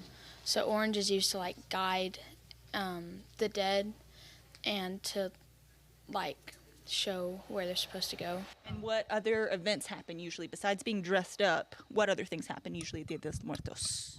Usually families will go to their relatives' graves, and they'll put food around it and have like candles and flowers. They'll also have an ofrenda where it has food and like pictures of them, stuff that they were into, kind of. They just put their personality on it. There's multiple classes. What classes are involved with it? We have technical theater, who's doing the makeup. We have photography, who's taking the pictures. And then we have some LHS volunteers. I feel like having high school students come to like the middle schools teach a lot to the students. How do you feel about being a volunteer? I feel pretty good about this. You know, it's one of my first times ever volunteering, especially here at Hutch. And I'm already having a blast. I'm having a great time working with the middle school students and, of course, working with other LHS, students. What role do you have in doing all of this? My role right now is doing makeup on my model, but sometimes I am the model. Do you prefer being the model or being the makeup artist? Honestly, I've always been kind of camera shy. It's kind of ironic, but sometimes I really feel like just putting myself out there, and sometimes, like right now, I just feel like doing someone's makeup. What have you learned about Day of the Dead and doing makeup for Day of the Dead? I've learned that there is a lot of culture and tradition, and just I have a lot of respect for it. Why do you think this is important to be able to make lessons or learn about things like this? I think it's important so that we can just be culturally active and just know what's going on around us and also celebrate our ancestors as well. I think it's just important to honor those who've passed on and honor the traditions that other people might have, and even if we don't have those as well. We're having a great time here at Hutchinson Middle School campus. There are other Fall Festival and Day of the Dead events happening soon.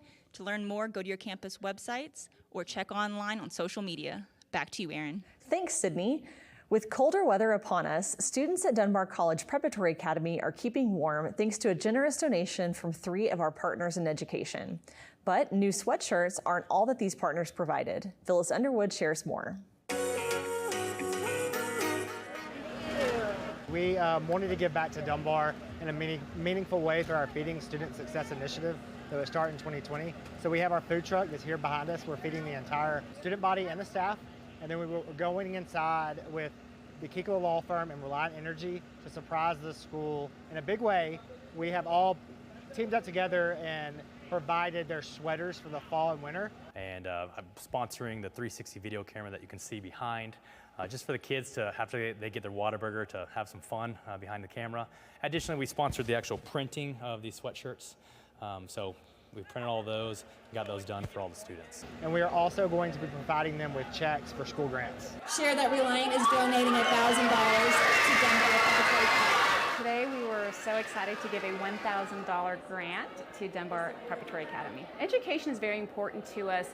We also are very passionate about community service and being a positive force in the communities where we live and work. Lubbock ISD is a big part of our community for obvious reason of having all the students, so we just really were lucky to have the opportunity to join in with Whataburger and Reliant just to help the community. I mean, especially just one, having the winter cold gear is really important, but also showing the school pride.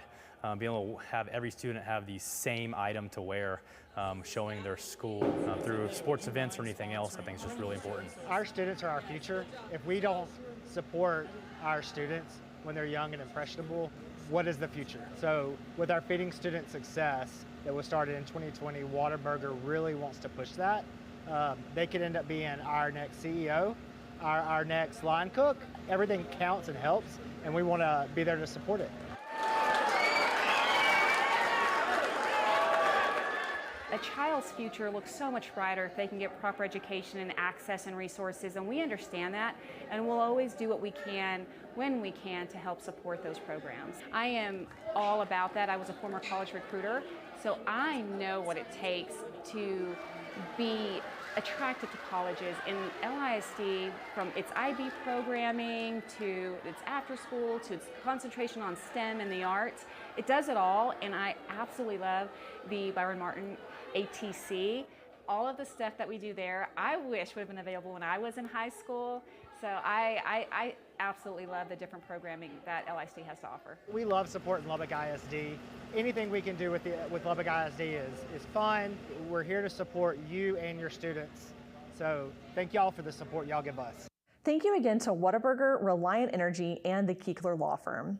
If you would like to become one of our partners, please contact Phyllis Underwood with the information on your screen. And you can check out our past partner stories online at LubbockISDTV.com. Coming up on the calendar, we want to let families know about Goals Day. All students will not have school on Wednesday, November 1st. During this time, our teachers will either meet with families in person or make contact by phone to update student progress. Keep up to date with all of the wonderful things happening in Lubbock ISD by downloading our new app. It has a lot of updated features to help keep you connected with the district and your student's campus. The app is free and easy to download. Just search for Lubbock ISD in the App Store or Google Play. Thank you for joining us today. We'll be back next week to highlight more great opportunities only in Lubbock ISD. This has been a production of the students and staff at Lubbock ISD TV. Hello, my name is Nevaeh. Hello, my name is Isaac. Hello, my name is Abby. And I'm one of the many Lubbock ISD TV students bringing you tonight's live stream. If you appreciate our coverage, we hope you'll consider one of our sponsorship opportunities, Your support gives us the opportunity to travel to state and national competitions. where we represent our entire district in audio and video production contests. Last season, our students received multiple awards in Skills USA and the Student Television Network. If you'd like to support us, contact Kenneth Dixon with the information on your screen. And thank you for watching.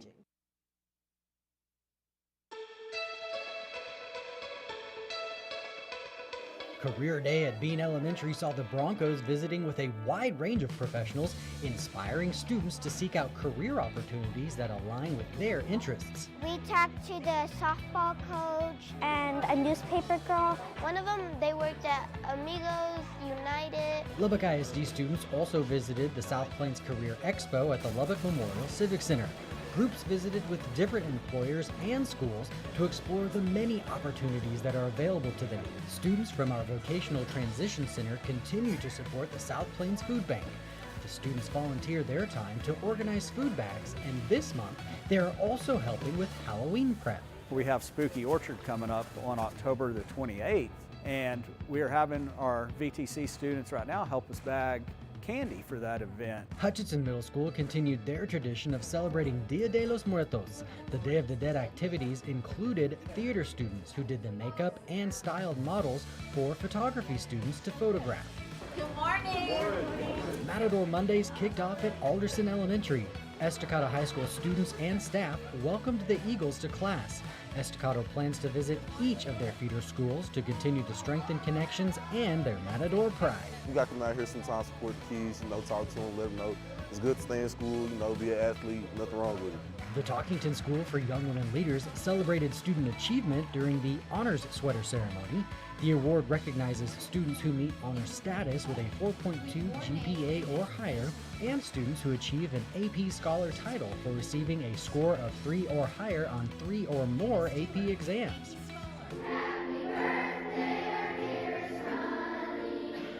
Fourth and fifth graders at Honey Elementary hosted a totally rad 40th birthday celebration concert at the Buddy Holly Hall. Founded in 1983, Honey is celebrating its 40th anniversary this year with different activities. During the concert, students highlighted the history of the school and then performed several special songs. Now you're in the loop with Lubbock ISD.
And now your mighty marching Mustang Band.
All right, welcome back. 21-10, Eagles on top of the Mustangs. Hannah, it was a 28-minute long halftime, and so if you were wondering if it was long, it seemed really long.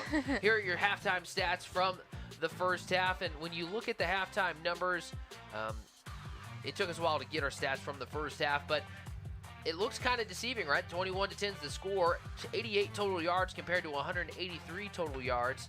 And realistically, though, right, when the Eagles did score on their possessions, they were deep in Coronado territory. They got the ball. It was like a fourth down turnover from the 18-yard line that led to their first score. And so they were, on their scoring drives, Hannah, they had the ball deep in Coronado territory. And so that's why the numbers are so low for the Eagles. But you look there, those are our numbers from the first half. And here are our highlights from the first half. You see Vasquez connecting to Dom Parrish. That was the first score of the game. That was a 5-play, 75-yard drive for the Mustangs. But, you know, after that, they really didn't have much going. You see a flea flicker here. And then the backwards pass that led a pass back to the quarterback in Dom Parrish. That was a first down. That led up to their field goal that they had to knot it up at 10. Here's our kickoff for the second half. We are officially back underway. And the Eagles will start their drive at the 35-yard line. Trey Sharp with the fair catch there. Of course, in the first half as well, Abilene High had some big plays as well. Chad Laura had 2 touchdown runs, and of course Christian Sanchez had the field goal that ended things off. Proud of Isaiah though, because those yards, that difference in yards from Abilene and Coronado right here are largely attributed to that passing rate, that completion rate. So go Isaiah. Yep, go Isaiah Vasquez there. Of course, they have it in the stat sheet as Markel Smith. Of course, as we watch the game tonight, you could tell if you've watched the Mustangs this year, that's Vasquez wearing number 5 tonight. That's a great pass there on first down and running over a guy there. Great pass there by Slack to number 10, Braylon Badone. And they'll move the chains. Eagles starting off strong. I think Ward's just really hype about this game. I need to let him have his energetic moment. I need to bring back the energy, and that was Badone on the catch there. Of course, that reception is by Trey Simpson. He is the tight end. And that one play will move the chains. These Eagles starting hot here in that second half. When you have a 28-minute halftime, Hannah, you got plenty of time to draw up a script for the next drive to come out of the half. You really didn't like that 28-minute halftime. That is a long halftime. You know, I expect it for homecoming games, right? Because you got to crown the queen, right? You got to see both shows. But, man, there was a lot of time out there for this halftime today. Slack feeling some pressure there and breaking away from the pocket. Still looking downfield. He'll run. And he's going to get a first down. He'll step out of bounds inside of the red zone. It's going to be 1st and 10 from the 19. I love that he continued to look down the field there, Hannah. Eventually, when there was nothing there, he tucked it and ran. That's the sign of a good quarterback. A smart quarterback, just like you said in the previous half also. I like to say big brain, right? It's a big brain. A big brain play. I think you spend a little too much time with your students. Probably. I spent a lot of time with my high school students. I learned the lingo. It's a problem. 1st and 10 from the 19, though. Slack looking to his left. A high arcing pass, trying to go over the top to Bradford. It's caught. Touchdown, Abilene High. Rylan Bradford hauls that in and extends the Eagles' lead. What a pass. That was a beautifully thrown ball right into the breadbasket of Rylan Bradford. You see it here on the instant replay. Wow, that is beautiful. That is. Great touch there and a great ball. Shout out to our camera operator over there on camera 3. We see you. Extra point. Up and good. It took 45 seconds off the clock, and the Eagles throw the first punch here in the second half. They now lead 28-10. It's almost like a reverse of how that first half started for Coronado. It's like we flipped the script. Absolutely. Coronado, as you say that, Coronado scored first. They had a 7-0 lead in the first quarter. Abilene made some adjustments on the defensive side of the ball and held them scoreless all the way until the very last seconds of that second quarter. You see some of the fans here for Abilene High. I told our camera operators if that young man was still laying down at the start of the second half to get a shot of him, and he hasn't moved. I think he thought it was a long halftime too, Hannah. I mean, it's hot outside. I can understand why. But Yeah, they are in the sun. I was getting serenaded by that band, both bands. You really enjoyed the halftime I was show. enjoying Are it. you a band junkie? You know, I'm a music junkie. I'm a dancer. I love music. Yeah, you were tapping your foot while we were watching it. Was it annoying you? No. Okay. No. All right, here we are. Here's the kickoff team. And that's a great kick. It'll go through the back of the end zone for a touchback. I'm nervous for Coronado, as last game we looked back at that Amarillo game. They had so much momentum in that first half, and then they completely lost it. And I don't want Coronado to lose what they had in that first half. Right, and what they had going specifically, realistically, at the very end of that first half, right? They were able to move the ball. They had a lot of tricks that they busted out to be able to move the ball towards the very end. And a lot of confidence, especially going into, again, a district-leading game like that. That's really impressive. Abilene High, of course, ranked number 10 in the Harris polls this week in their top 25.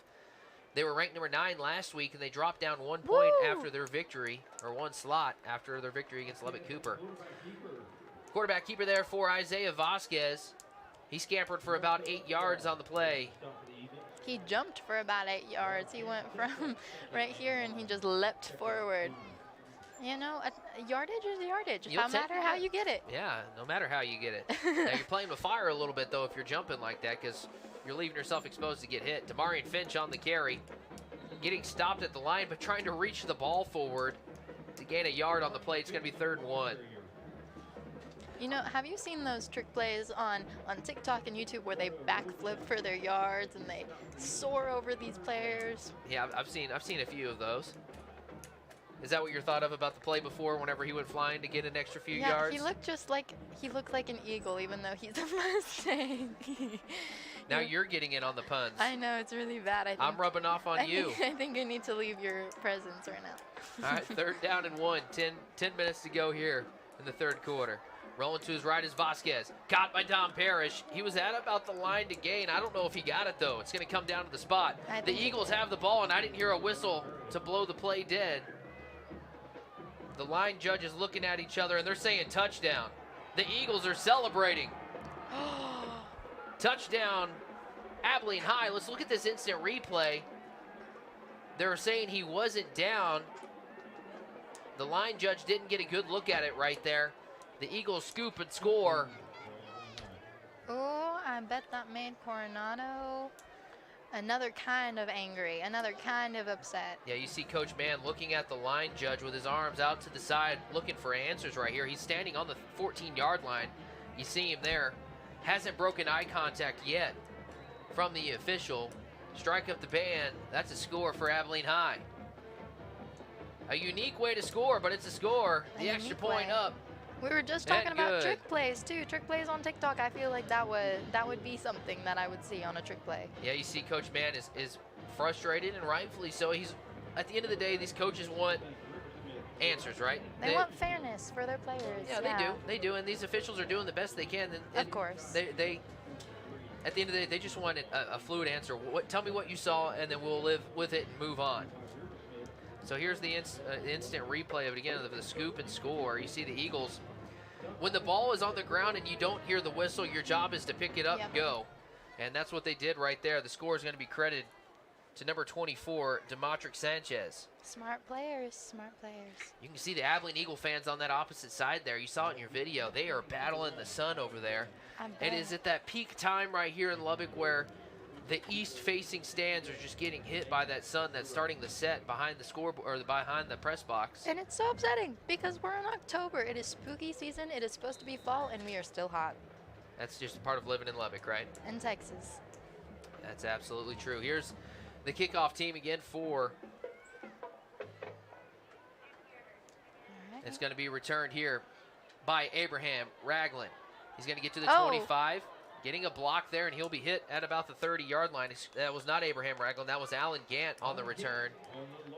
Of course, Gant is a big-time playmaker for this team on the defensive side of the ball and, of course, on the special teams.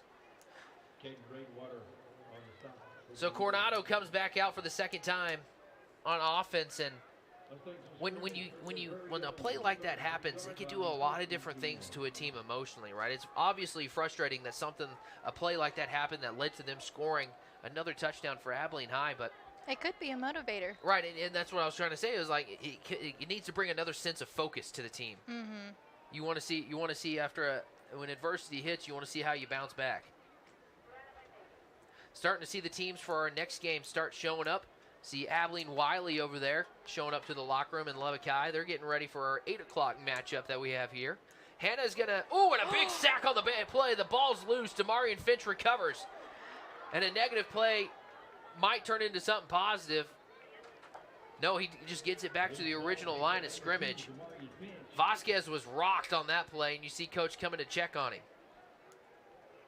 Here's the instant replay of it.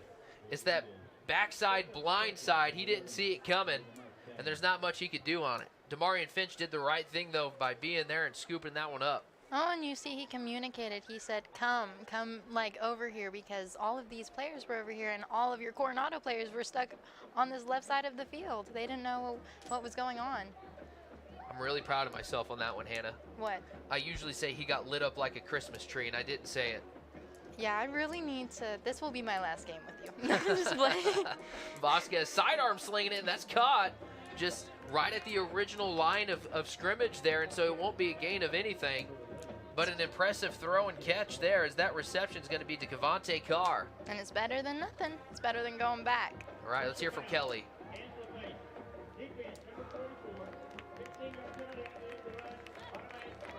If you're Coronado, you'll take that, right? Because anytime you can move the chains and get a free 15 yards in a game like this, you'll take it. Especially after that last play, or not that last play, but that really unexpected play. That was an impressive sidearm throw by the quarterback. Right, he had a little window to be able to get it out there. Had to throw it sidearm, and he was able to do it. Got it tied in with his hand in the dirt for Coronado, and a tight end on both sides. Coach is doing a little penguin movement. Don't know what that play means. Oh, was it a Coronado coach? Uh-huh. Okay, Surreal Garrett with the catch. Takes a step back, trying to get away from a defender, but tip your cap to the Abilene High defense, the pursuit angles, and the coaches preach 11 hats to the football, right? Mm-hmm. They want to see all the players get to it, and that's what that Abilene High defense did there to get to Surreal Garrett. See here on the instant replay, multiple Eagles going to him right there, not allowing him to get to a big gain. It's 2nd down and 7. Vasquez out there clapping his hands, getting his guys set. Rolling to his right. Looking back left, and that was blocked. Great job there by Jadarian Carrillo, getting his hands up and blocking that down. It was that backside screen play that could have led to a big gain, but Carrillo doing what he's coached, right? Get your hands up. When you see him about to throw, get your hands up, and he blocked that one there. And we've been seeing that all game. Abilene run into the ball, and even if they don't intercept it, even if they don't catch it, blocking it. Blocking it, getting a tip on it, getting a hand on it, doing what you got to do to prevent a big play from happening. Vasquez looking to his right this time. Woo!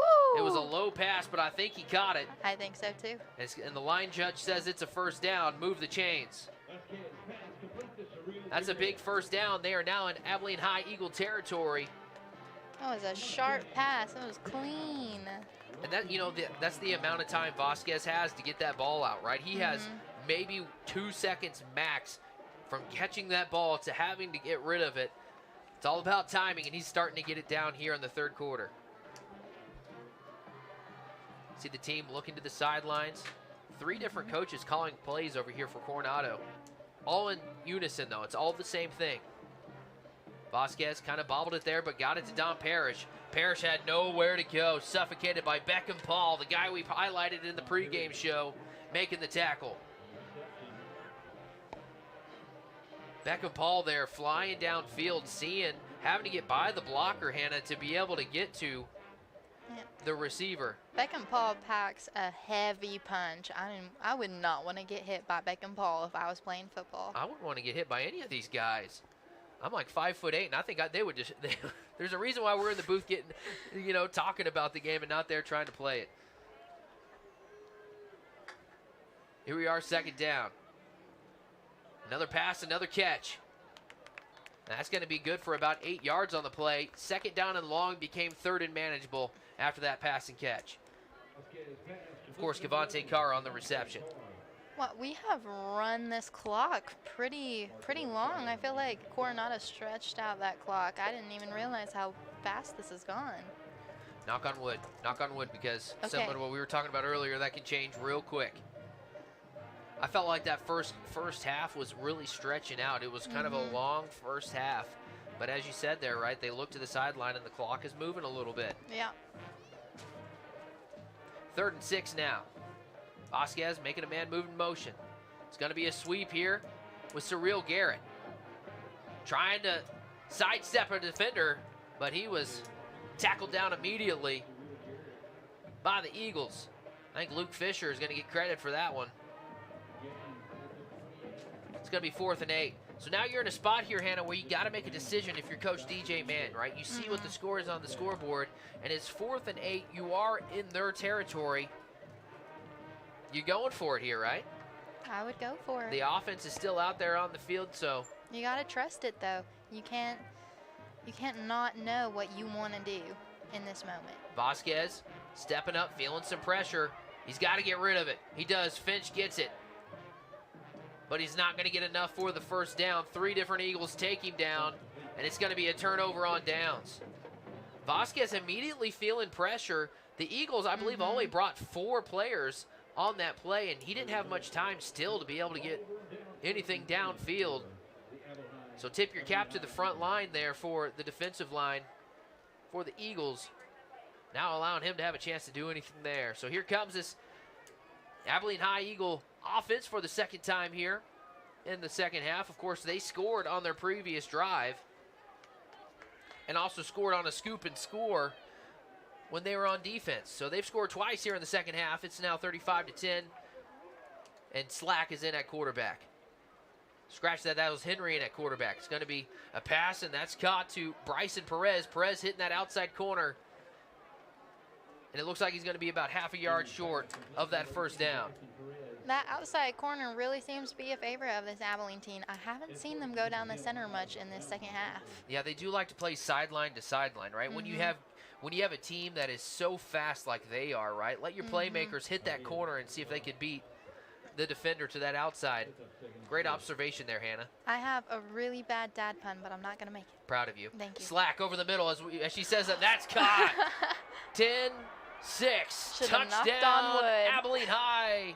Braylon Badon scores from the 46-yard line to the house. Great pass. Great catch.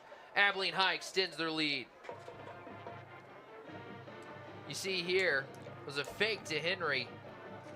And right after Hannah says they haven't gone to the middle of the field, they hit that right hash for a score to Badon. I'm sorry, Coronado. I should have knocked on wood right then. That's the good old announcer jinx right there, Hannah. It happens to the best of us. The extra point up and good. The Eagles are soaring here in Lubbock. It's now 42-10. What a start to the second half for Abilene High. They continue on their momentum that they picked up in the second quarter. They were shut out in the first quarter, scored 21 points in the second, and they've now scored 21 points in the third as we have 4:39 to go. We see completely different energy on the Abilene side and the Coronado side. Your Coronado team players almost look a little deflated. Right. And I don't want them to be, I don't want to lose what they had in that first half. I mean, confidence is hard to have after you face adversity. Confidence is key, right? Confidence is key, but this is the time with your coach, man, and company, you look to lean on your leaders, right? You're looking for your team captains to say, hey, guys, let's keep it going, and let's keep the mojo high. Hey, we got the Eagle over there on that opposite side. Oh. Of course, they've had a lot to celebrate over there as they lead 42-0, and, you know, look to stay at the top of District 5-2A, or 2-5A. I would say, though, that if Coronado is able to hold their own against the first district team, that is a win, you know? You know, the coaches are going to not you know see how it they that are. way. You know, Yeah. you're a coach's child. You know, they're going to find and they're going to nitpick everything. As Alan Gant here looking to hit this close side at the 30, has a man to beat, gets out, pushed out of bounds at the 37-yard line. Alan Gant, he is special. He is special. He is a big-time playmaker for this squad, and of course, I've talked about it before. He's got a Division I offer from Tech, and so he is a big-time playmaker for this club. Ward is fangirling over you, Alan Gant. Always, you know. I love shining a spot.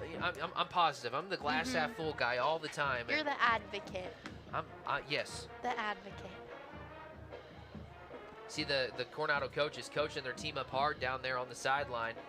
Right? They're going to continue to fight. They're going to continue to give everything they have despite, you know, what the scoreboard might say. As Damarian Finch gets met at the line of scrimmage. The Eagles said, no, sir. It's going to be 2nd down and 11. This is the Eagles team that I was expecting the first half to come and sweep. And so we'll see how Coronado puts up. Right, yeah, Tristan Payne going to be the one on the tackle there, or Dristan, my apologies. Dristain Payne, I kind of like that. That's cool. That is a cool name. That is top tier kind of stuff right there. We had a student in our program last year named Daly Cruz, and that is a TV name if I'd ever heard one. So, oh, and there's a fumble on the play. Did Abilene High recover it? They did. You know, earlier we were talking about little wins stacking up to big wins, right? It's been nothing but little wins for Abilene High since the start of the second quarter. As you see here on the instant replay, Vasquez rolling to his right, and it was a completion there. But stripping that ball away, great job there by Demetric Sanchez to strip it away and get recovered by John Mills Wagstaff.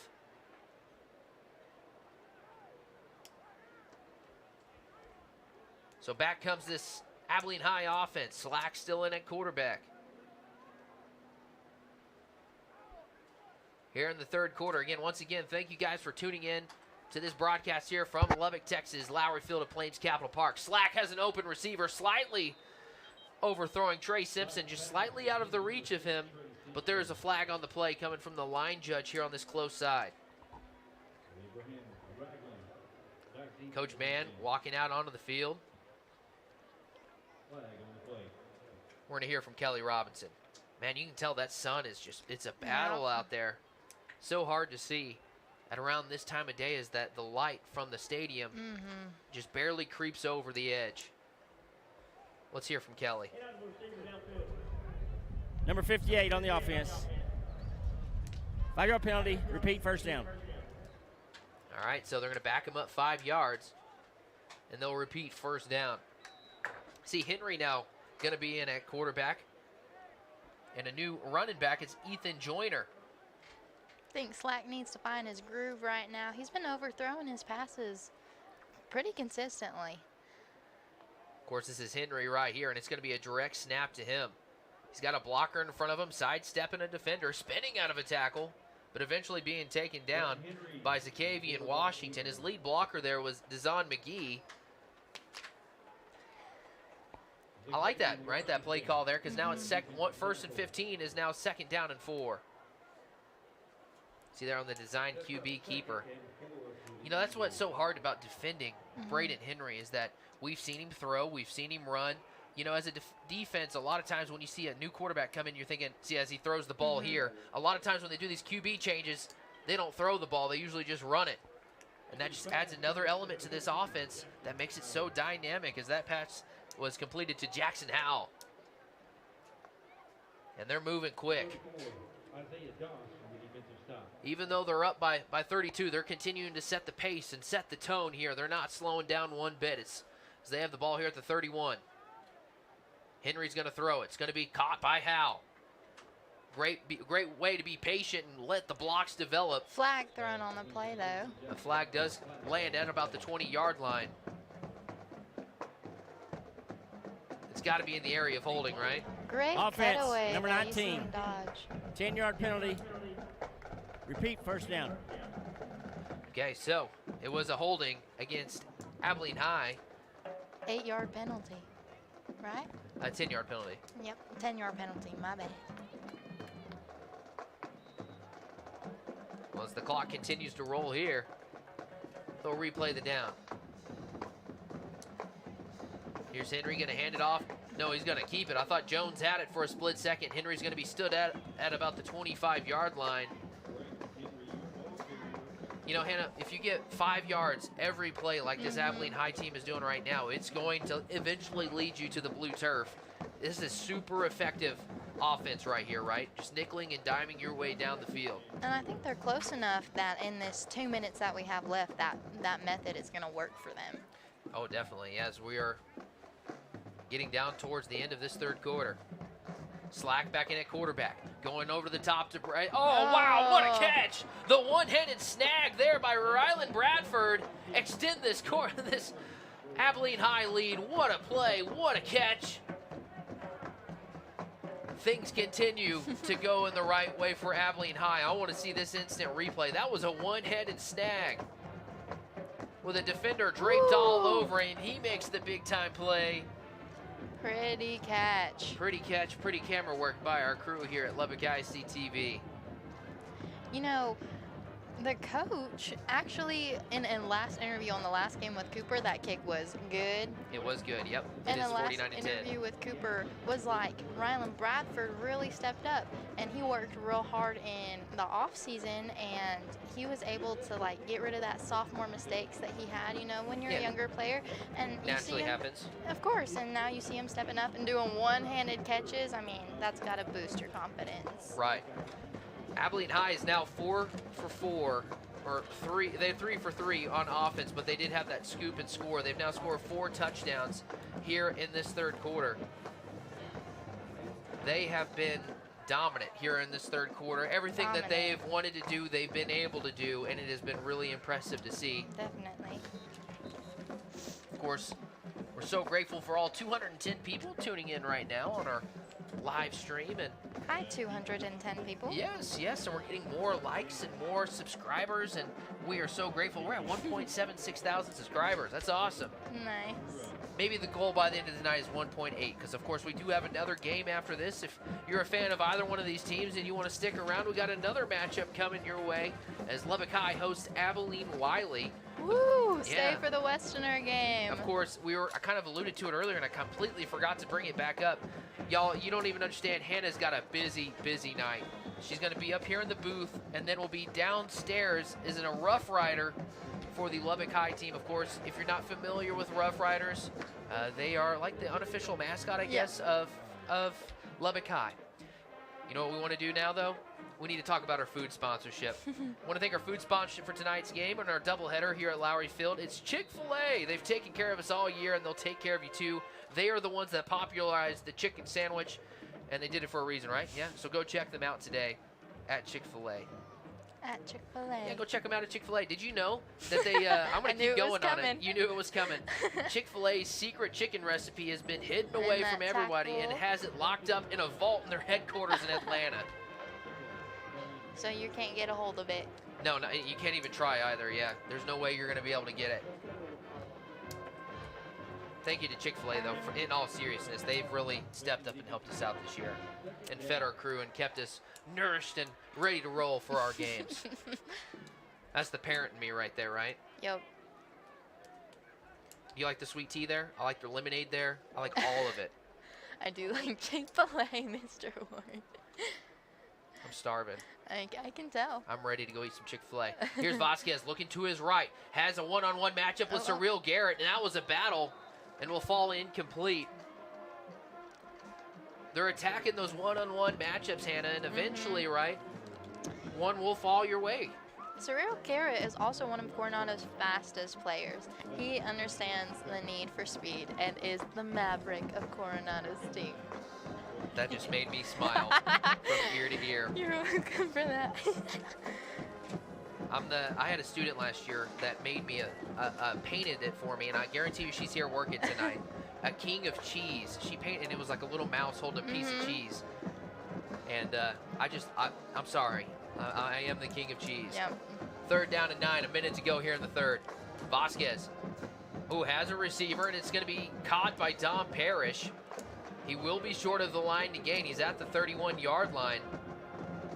You got to go for it here if you're Coronado, right? You're down by 39 points, and you got to make it happen. Or rather not, they are going to send out the punt team. They are really deep in their own territory right now. They are. So here's Jared Owens. He's coming back out to punt. Of course, he is a left-footed punter. It's kind of weird to say. You don't normally say that, but he's a left-footed punter. And we were in the press box earlier talking with somebody, and I overheard somebody saying that there is a punter in the college ranks, I believe, that can kick with the left and right foot, which is kind of cool. Ambidextrous. Yes, that's the word I was looking for. Big fancy vocabulary right there. Right. Of course, this is a UMC Children's Hospital timeout. As the first pediatric hospital in the region, UMC Children's Hospital has led the way in providing state-of-the-art care and comprehensive services for children. And because they are a teaching hospital for Texas Tech School of Medicine, UMC has over 30 pediatric specialists on staff. Thank you to UMC Children's for sponsoring us tonight. You know, with these sponsorships, Hannah, it allows us to send our students to competitions like you. Like me. Like you, and we are so grateful for all of our sponsors. And thank you, they sponsors. Yes, they are supporting our youth and supporting the next generation of journalists and storytellers here. And so we're so grateful. So grateful. The parent in you really comes out and shines in these games. Yeah, the parent in me? All right, here's Jared Owens in the punt. Looking to get the bounce, and it will bounce outside at the 44-yard line. So the Eagles will start at their own 44-yard line. Need to go 56 yards. See if they want to add any more points to the scoreboard. Not far, not starting too far from their own reign. So this, trying to do some quick math right here, because, you know, being a broadcaster, you're terrible at math. It's just part of it, right? Yep. Abilene's had 10 possessions tonight. They have scored on 7 of their possessions. So that kind of tells you the kind of night that they've had. Actually, they've had 9 possessions. This is their 10th. They scored on the defensive, Stick touchdown. to journaling. See, this is yeah, right? Math is not my thing, y'all. It's okay. Here's a pass to Braden Henry. He's going to try to hit that outside corner, and he does. Cutting it back up at the 50.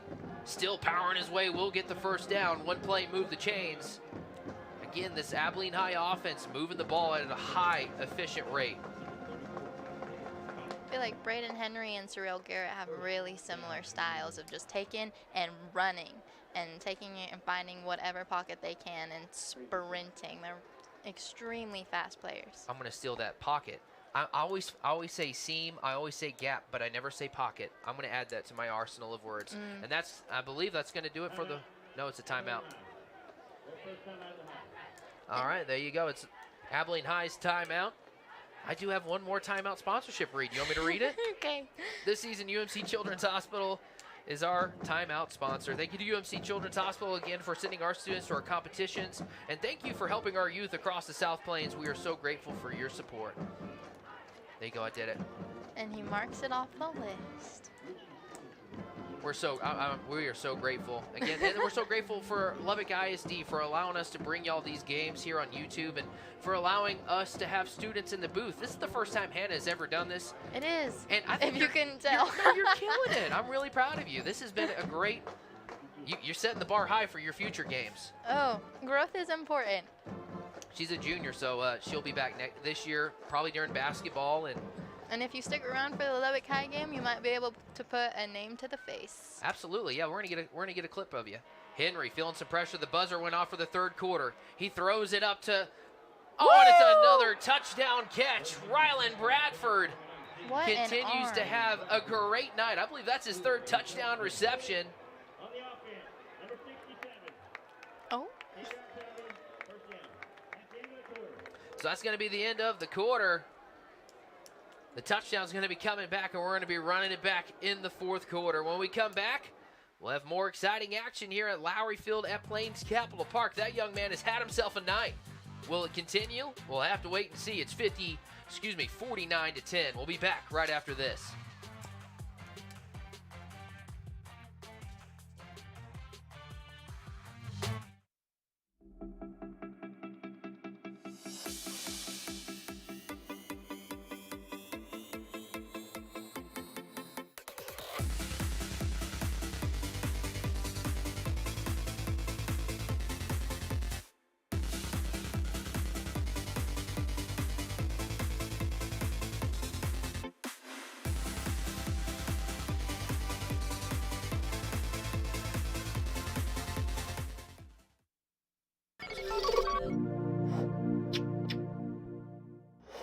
ISD TV will return after this short break.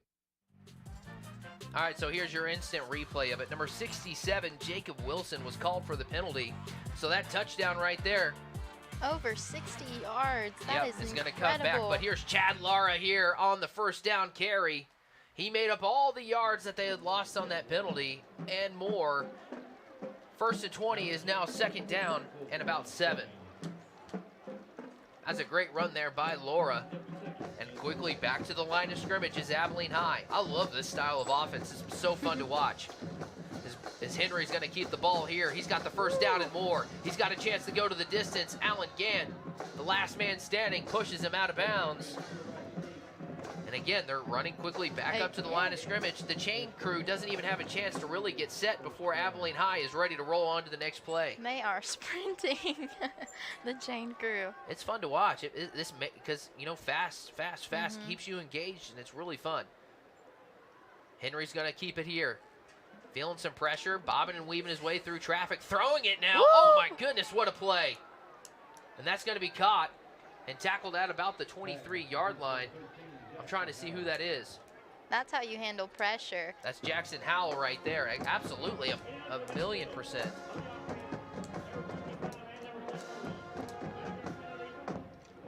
Four different players coming right at him, and he still can throw it.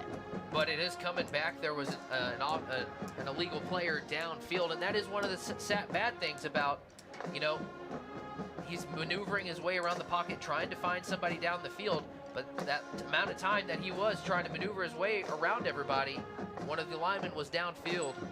And so that play's coming back. It's going to be 1st and 15 from the 21. Slack back in at quarterback. I'm vibing to this band music right now in the background. Absolutely. Slack hitting his receiver. Once again, it's Rylan Bradford. That young man has had a sensational night. He's got to be the player of the game for Abilene High as he continues to get the ball. He's had to have over a dozen catches tonight. A lot of them have been home run catches where he finds the pay dirt.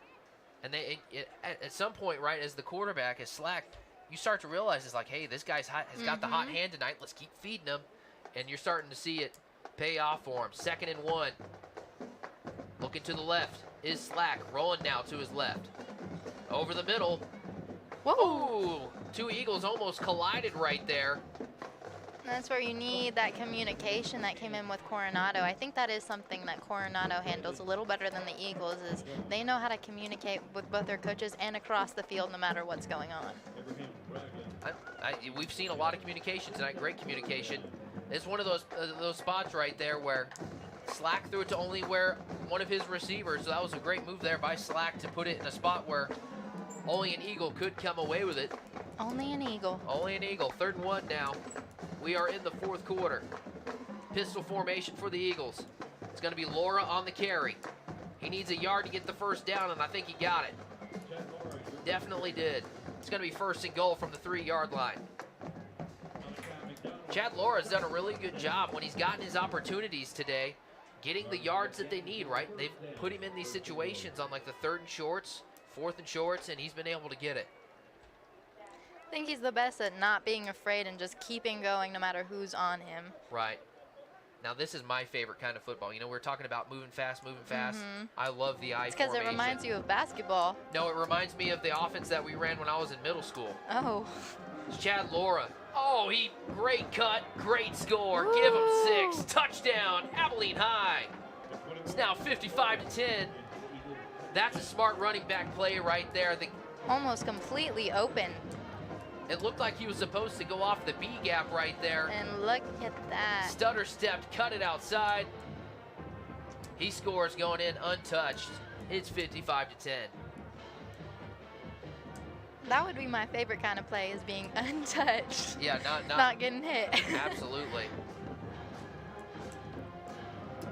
Usually we talk about the plays like, man, they'll feel that one tomorrow. He won't feel that one tomorrow. He'll be celebrating that one tomorrow.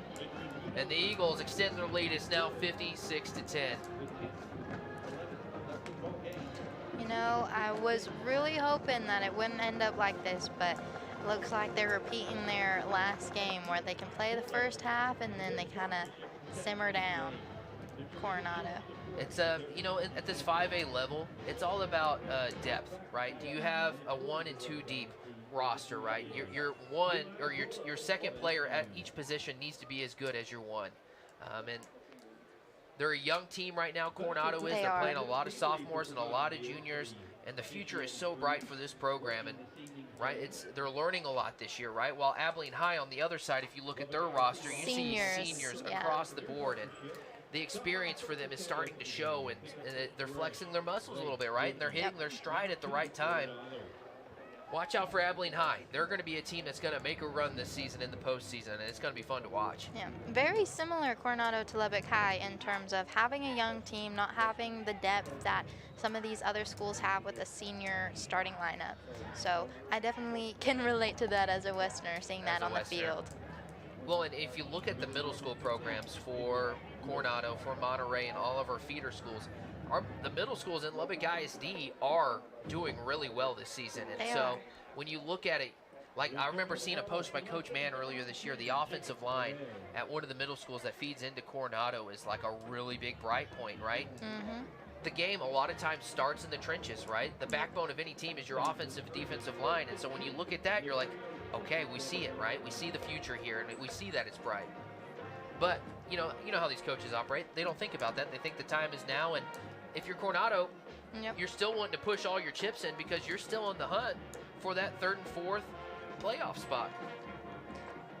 Yep, I see them. I see Coronado get a little sluggish, though, a little like they're a little defeated here. I don't want them to give it up. Yeah, you keep fighting. Keep fighting. Don Parrish with the reception there. And he'll be tackled after a gain about 5. It's going to be 2nd down and 5. I love seeing him get the ball in open space. Even though he's your backup quarterback on the roster, he's listed as an athlete, and it's because he is an athlete. He will go out there and make yards and make plays. I like it when number 4 gets the ball for Coronado, as he lines up here as the wide receiver. I believe he's listed at the wide receiver. And that goes in and out of his hands, falls incomplete. It's going to be 3rd and 5. It was right into his face mask. It was coming in hot. See him there. I see the pink on his wrists again. Of course, it's October, Breast Cancer Awareness Month, and you dropped a stat earlier today that's just mind-blowing. And so it's one of the, it's one of those things you can go get tested, right? It's important that we spread this message, right? And that's why these guys wear pink.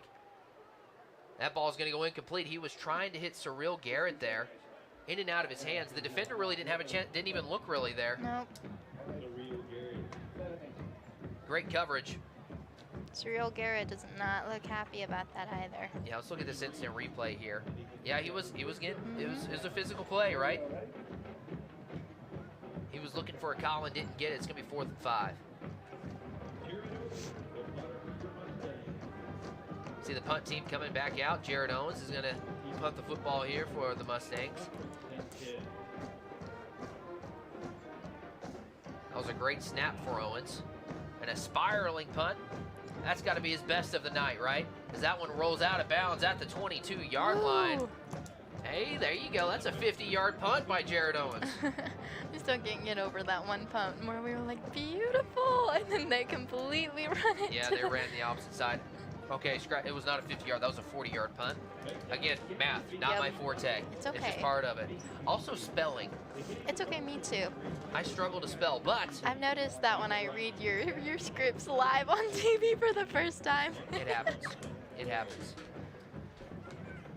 We live in the, I grew up in the Word era, right? Where they'd give me the little red line saying it was misspelled, and our teleprompter thing doesn't tell me that. It happens. It's okay. I'm really bad at math too, and I can't spell. That's why you're in the right class. I'm being for real. It's a thing in the journalism field. And the puns are already rubbing off, so maybe I think it's just time for me to leave the journalism field. Yep. Here's Jones on the carry. He was very patient right there, waiting for the play to develop. Dezon Jones there, or McGee, my apologies. I'm already jumping ahead to the Lubbock High game.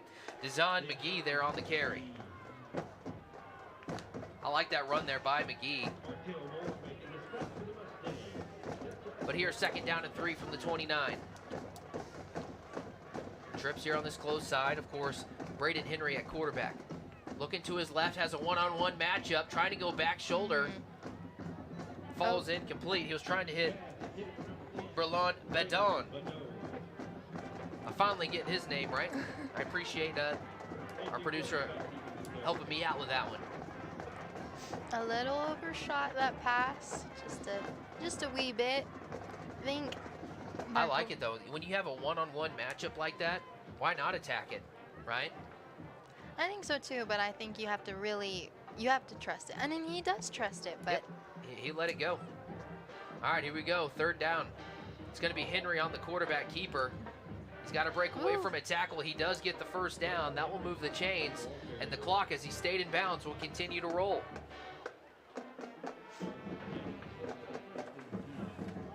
This is a designed quarterback keeper as he runs behind McGee and a bunch of blockers there. I love the commitment from the wide receivers blocking. You see Rylan Bradford there blocking out in front of him. Right, to me, that's what I love seeing receivers block, because that means they're committed to the team and they're committed to winning. And they're versatile. They can do anything that they want to do, put their mind to, they practice. Oh, Henry gets popped right there after a gain of about 8 on that play. On the tackle, making that tackle was Tyler Johnson for Coronado. He hit him pretty hard right there. As we mentioned, he's only a sophomore, which is probably the youngest person on the starting lineup for Abilene. So incredibly impressive what he's able to do. Right, well, and if there's any other sophomores, there might be 1 or 2. Hand off to McGee. He gets the first down as he falls forward. Gain of about 4 on that play, and that will move the chains. And move the clock. Yep. And there's some substitutions coming in for Abilene High. The entire right side of that offensive line just substituted out. Some new players checking in, and Henry still in at quarterback. Going to that one-on-one matchup again. It's caught. Another big-time play by Rylan Bradford. And now they're deep into Mustang territory after that reception. Here's the instant replay of it. That ball hung up there in the air for quite some time, but it was Rylan Bradford that came up with it. You know, those are called 50-50 balls, right? And in those situations, when you throw it up to number 19 like that, a lot of times that percentage is not 50-50. It's like 75-25, maybe 80-20.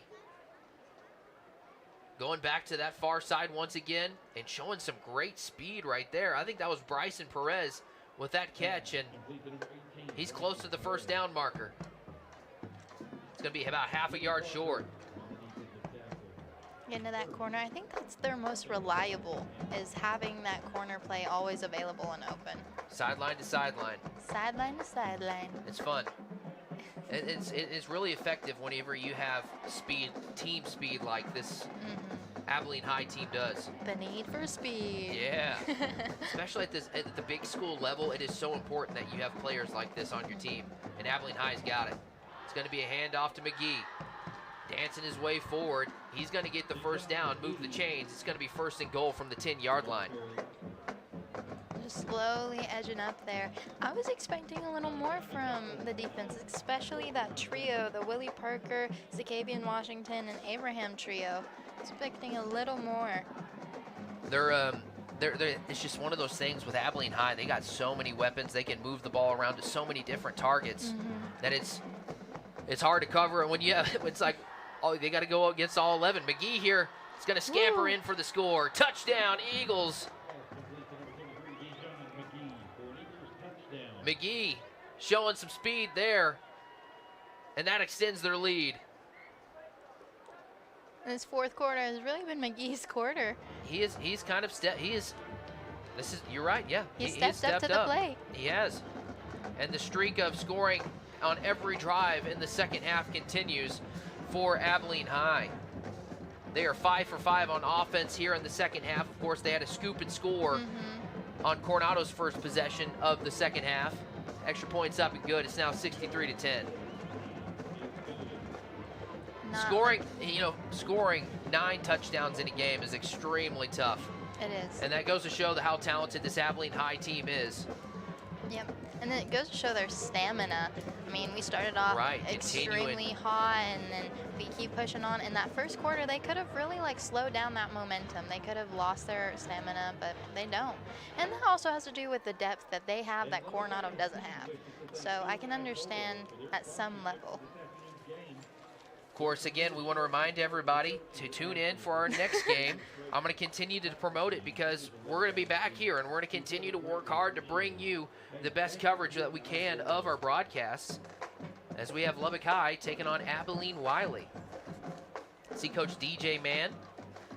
I always love his hats. Every time I talk to him, I'm like, hey, man, I need to get me one of those hats. I like his shirt. The pink shirt? See, that's the pink shirt I was wishing you were going to wear to the show.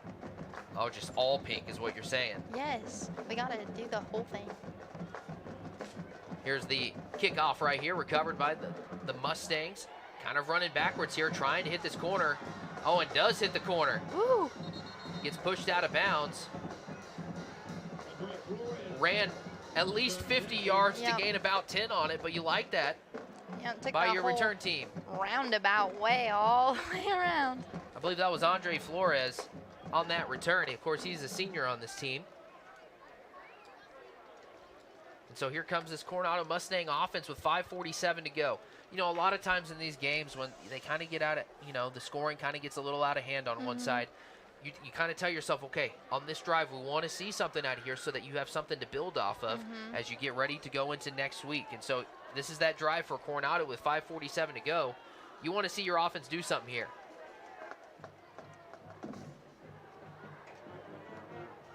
So here we are. You see Vasquez looking to his right. They're barely in the sun right here. It's going to be a handoff, and powering forward on that carry is Davian Lopez, the 6', 195 senior. It's the first time we've had a chance to call his name tonight.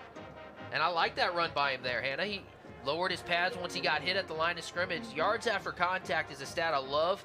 He got a few extra after getting hit at the line of scrimmage. Don't you love when that happens, when someone hits you and it makes you go farther? It makes you go farther. Makes you fall forward. So 2nd down and 7. They're looking to that sideline, and it's so hard to see. You see them covering their eyes. Oh, a high snap.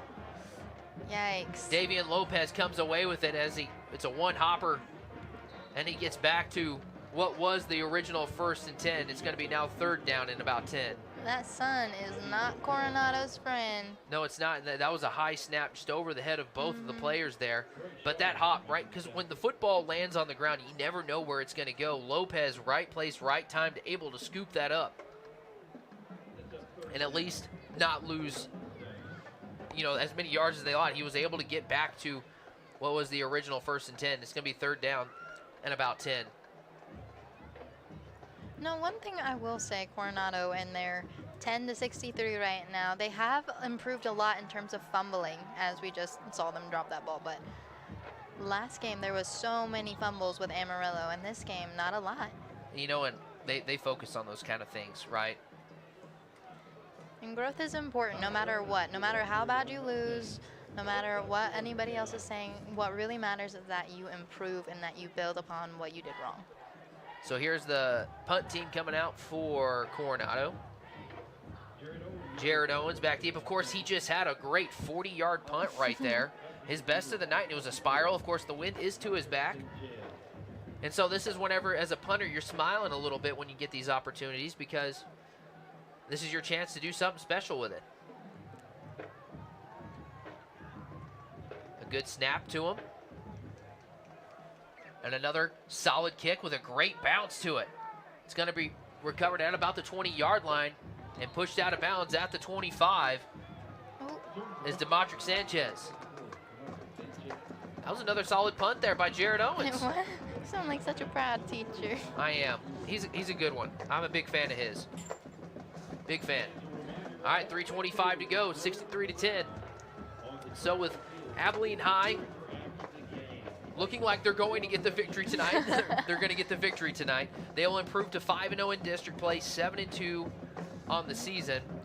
Of course, Coronado will drop to 1-3, 2-6 on the season. So realistically, you play a 10-game schedule here, Hannah. Abilene High has one more game after this. Coronado will have 2 more. Here's Henry. Gonna hand it off to McGee. McGee with some great blocks in front of him. Runs forward and will get about 8 yards, 7 or 8 yards on that carry. See the little stretch out. That's like the Abilene signatures when you get hit. Stretch that ball out as far as you can put it. About 3 minutes to go here. The Coronado band, I don't think, has stopped playing at all tonight. No. And it's always like that. Band's always got the most energy no matter what's going on. Love band. All right, 2nd down and 2. Clock rolling here. It's going to be another handoff to McGee. He's got the first down after a gain of 5 on the play. He's got to be averaging 5 or 6 yards a carry here tonight. Maybe even more than that, because he's really come on here in the second half. Been really effective on offense tonight, has been the Abilene High Eagles. Just shoots forward, not afraid of anything in front of him. Would you be afraid, Ward? Of seeing McGee running at me? Uh-huh. Maybe in high school I might not have been. I was a little tougher back then, but as I've gotten older, I don't. No. I get hurt easy now, you know. I fell up here earlier, and I still feel it a little bit. Yeah. If you obviously couldn't see, but Ward ate it earlier. I did. It's okay. R.I.P. to the stairs and my knee, but we're okay. 1st and 10 now, though. After that carry, a bunch of Abilene High Eagles just substituted into the game as McGee gets another big carry, and now they're into Coronado territory. Back into the pistol formation, McGee behind Henry, and they're going to feed it to McGee again. It's got to be 4 or 5 plays in a row, and he goes for another solid gain of 7 or 8. I think that's what you do here if you're Abilene High. Just keep feeding it to McGee, and the clock will take care of itself. Yep, if it's not broke, don't fix it. I think they're doing pretty well with what they have right now. So the Eagles continue to play a great brand of football here tonight. They're now 2-0 on the season here at Lowry Field at PlainsCapital Park. Of course, they beat Monterey, I believe, in what was the district opener. And now they're coming in here and they take care of business against the team from 34th Street. As they continue to look at the sidelines, and they're going to melt everything they can off the clock. You see all those umbrellas pop out on the Abilene visitor side from that sun. Yep, that's when you know the sun is just beaming down on you. Oh, some aggression here. I'm looking down to see if I can find our upcoming schedule for Lubbock ISD TV broadcasts. I had it on my game notes, just not finding it. Of course, after last night we had 6 games, so after this this is 5 games, so we have 4 more games on our schedule for the remainder of the season. Tonight was game 15 of 20 here, varsity games at Lowry Field at PlainsCapital Park. I believe next week is senior night for all of the Lubbock ISD schools. Really? I think so. It's the beginning of all the senior nights, and of course, the tears and and all the emotions that come with it. So Abilene High is going to win a big one here tonight. They defeat Coronado 63-10. Coach Fullen and company come out here and play a great game. And, you know, you got to give all the respect to them because they came out, they had a great game plan, and they were able to execute at a high level. For Coronado, they had a great first quarter, right? They came out and started the game the way they wanted to. They scored on the first drive, but Abilene High made some adjustments and were able to rattle off a score in every possession they had here in the second half. Hey, we want to thank everybody for tuning in. Of course, make sure to make a comeback at 8 o'clock. We've got another big game in store. But until then, we hope you enjoyed the broadcast. Make sure to leave a like and share. And we're so grateful for everybody that tuned in. One final time.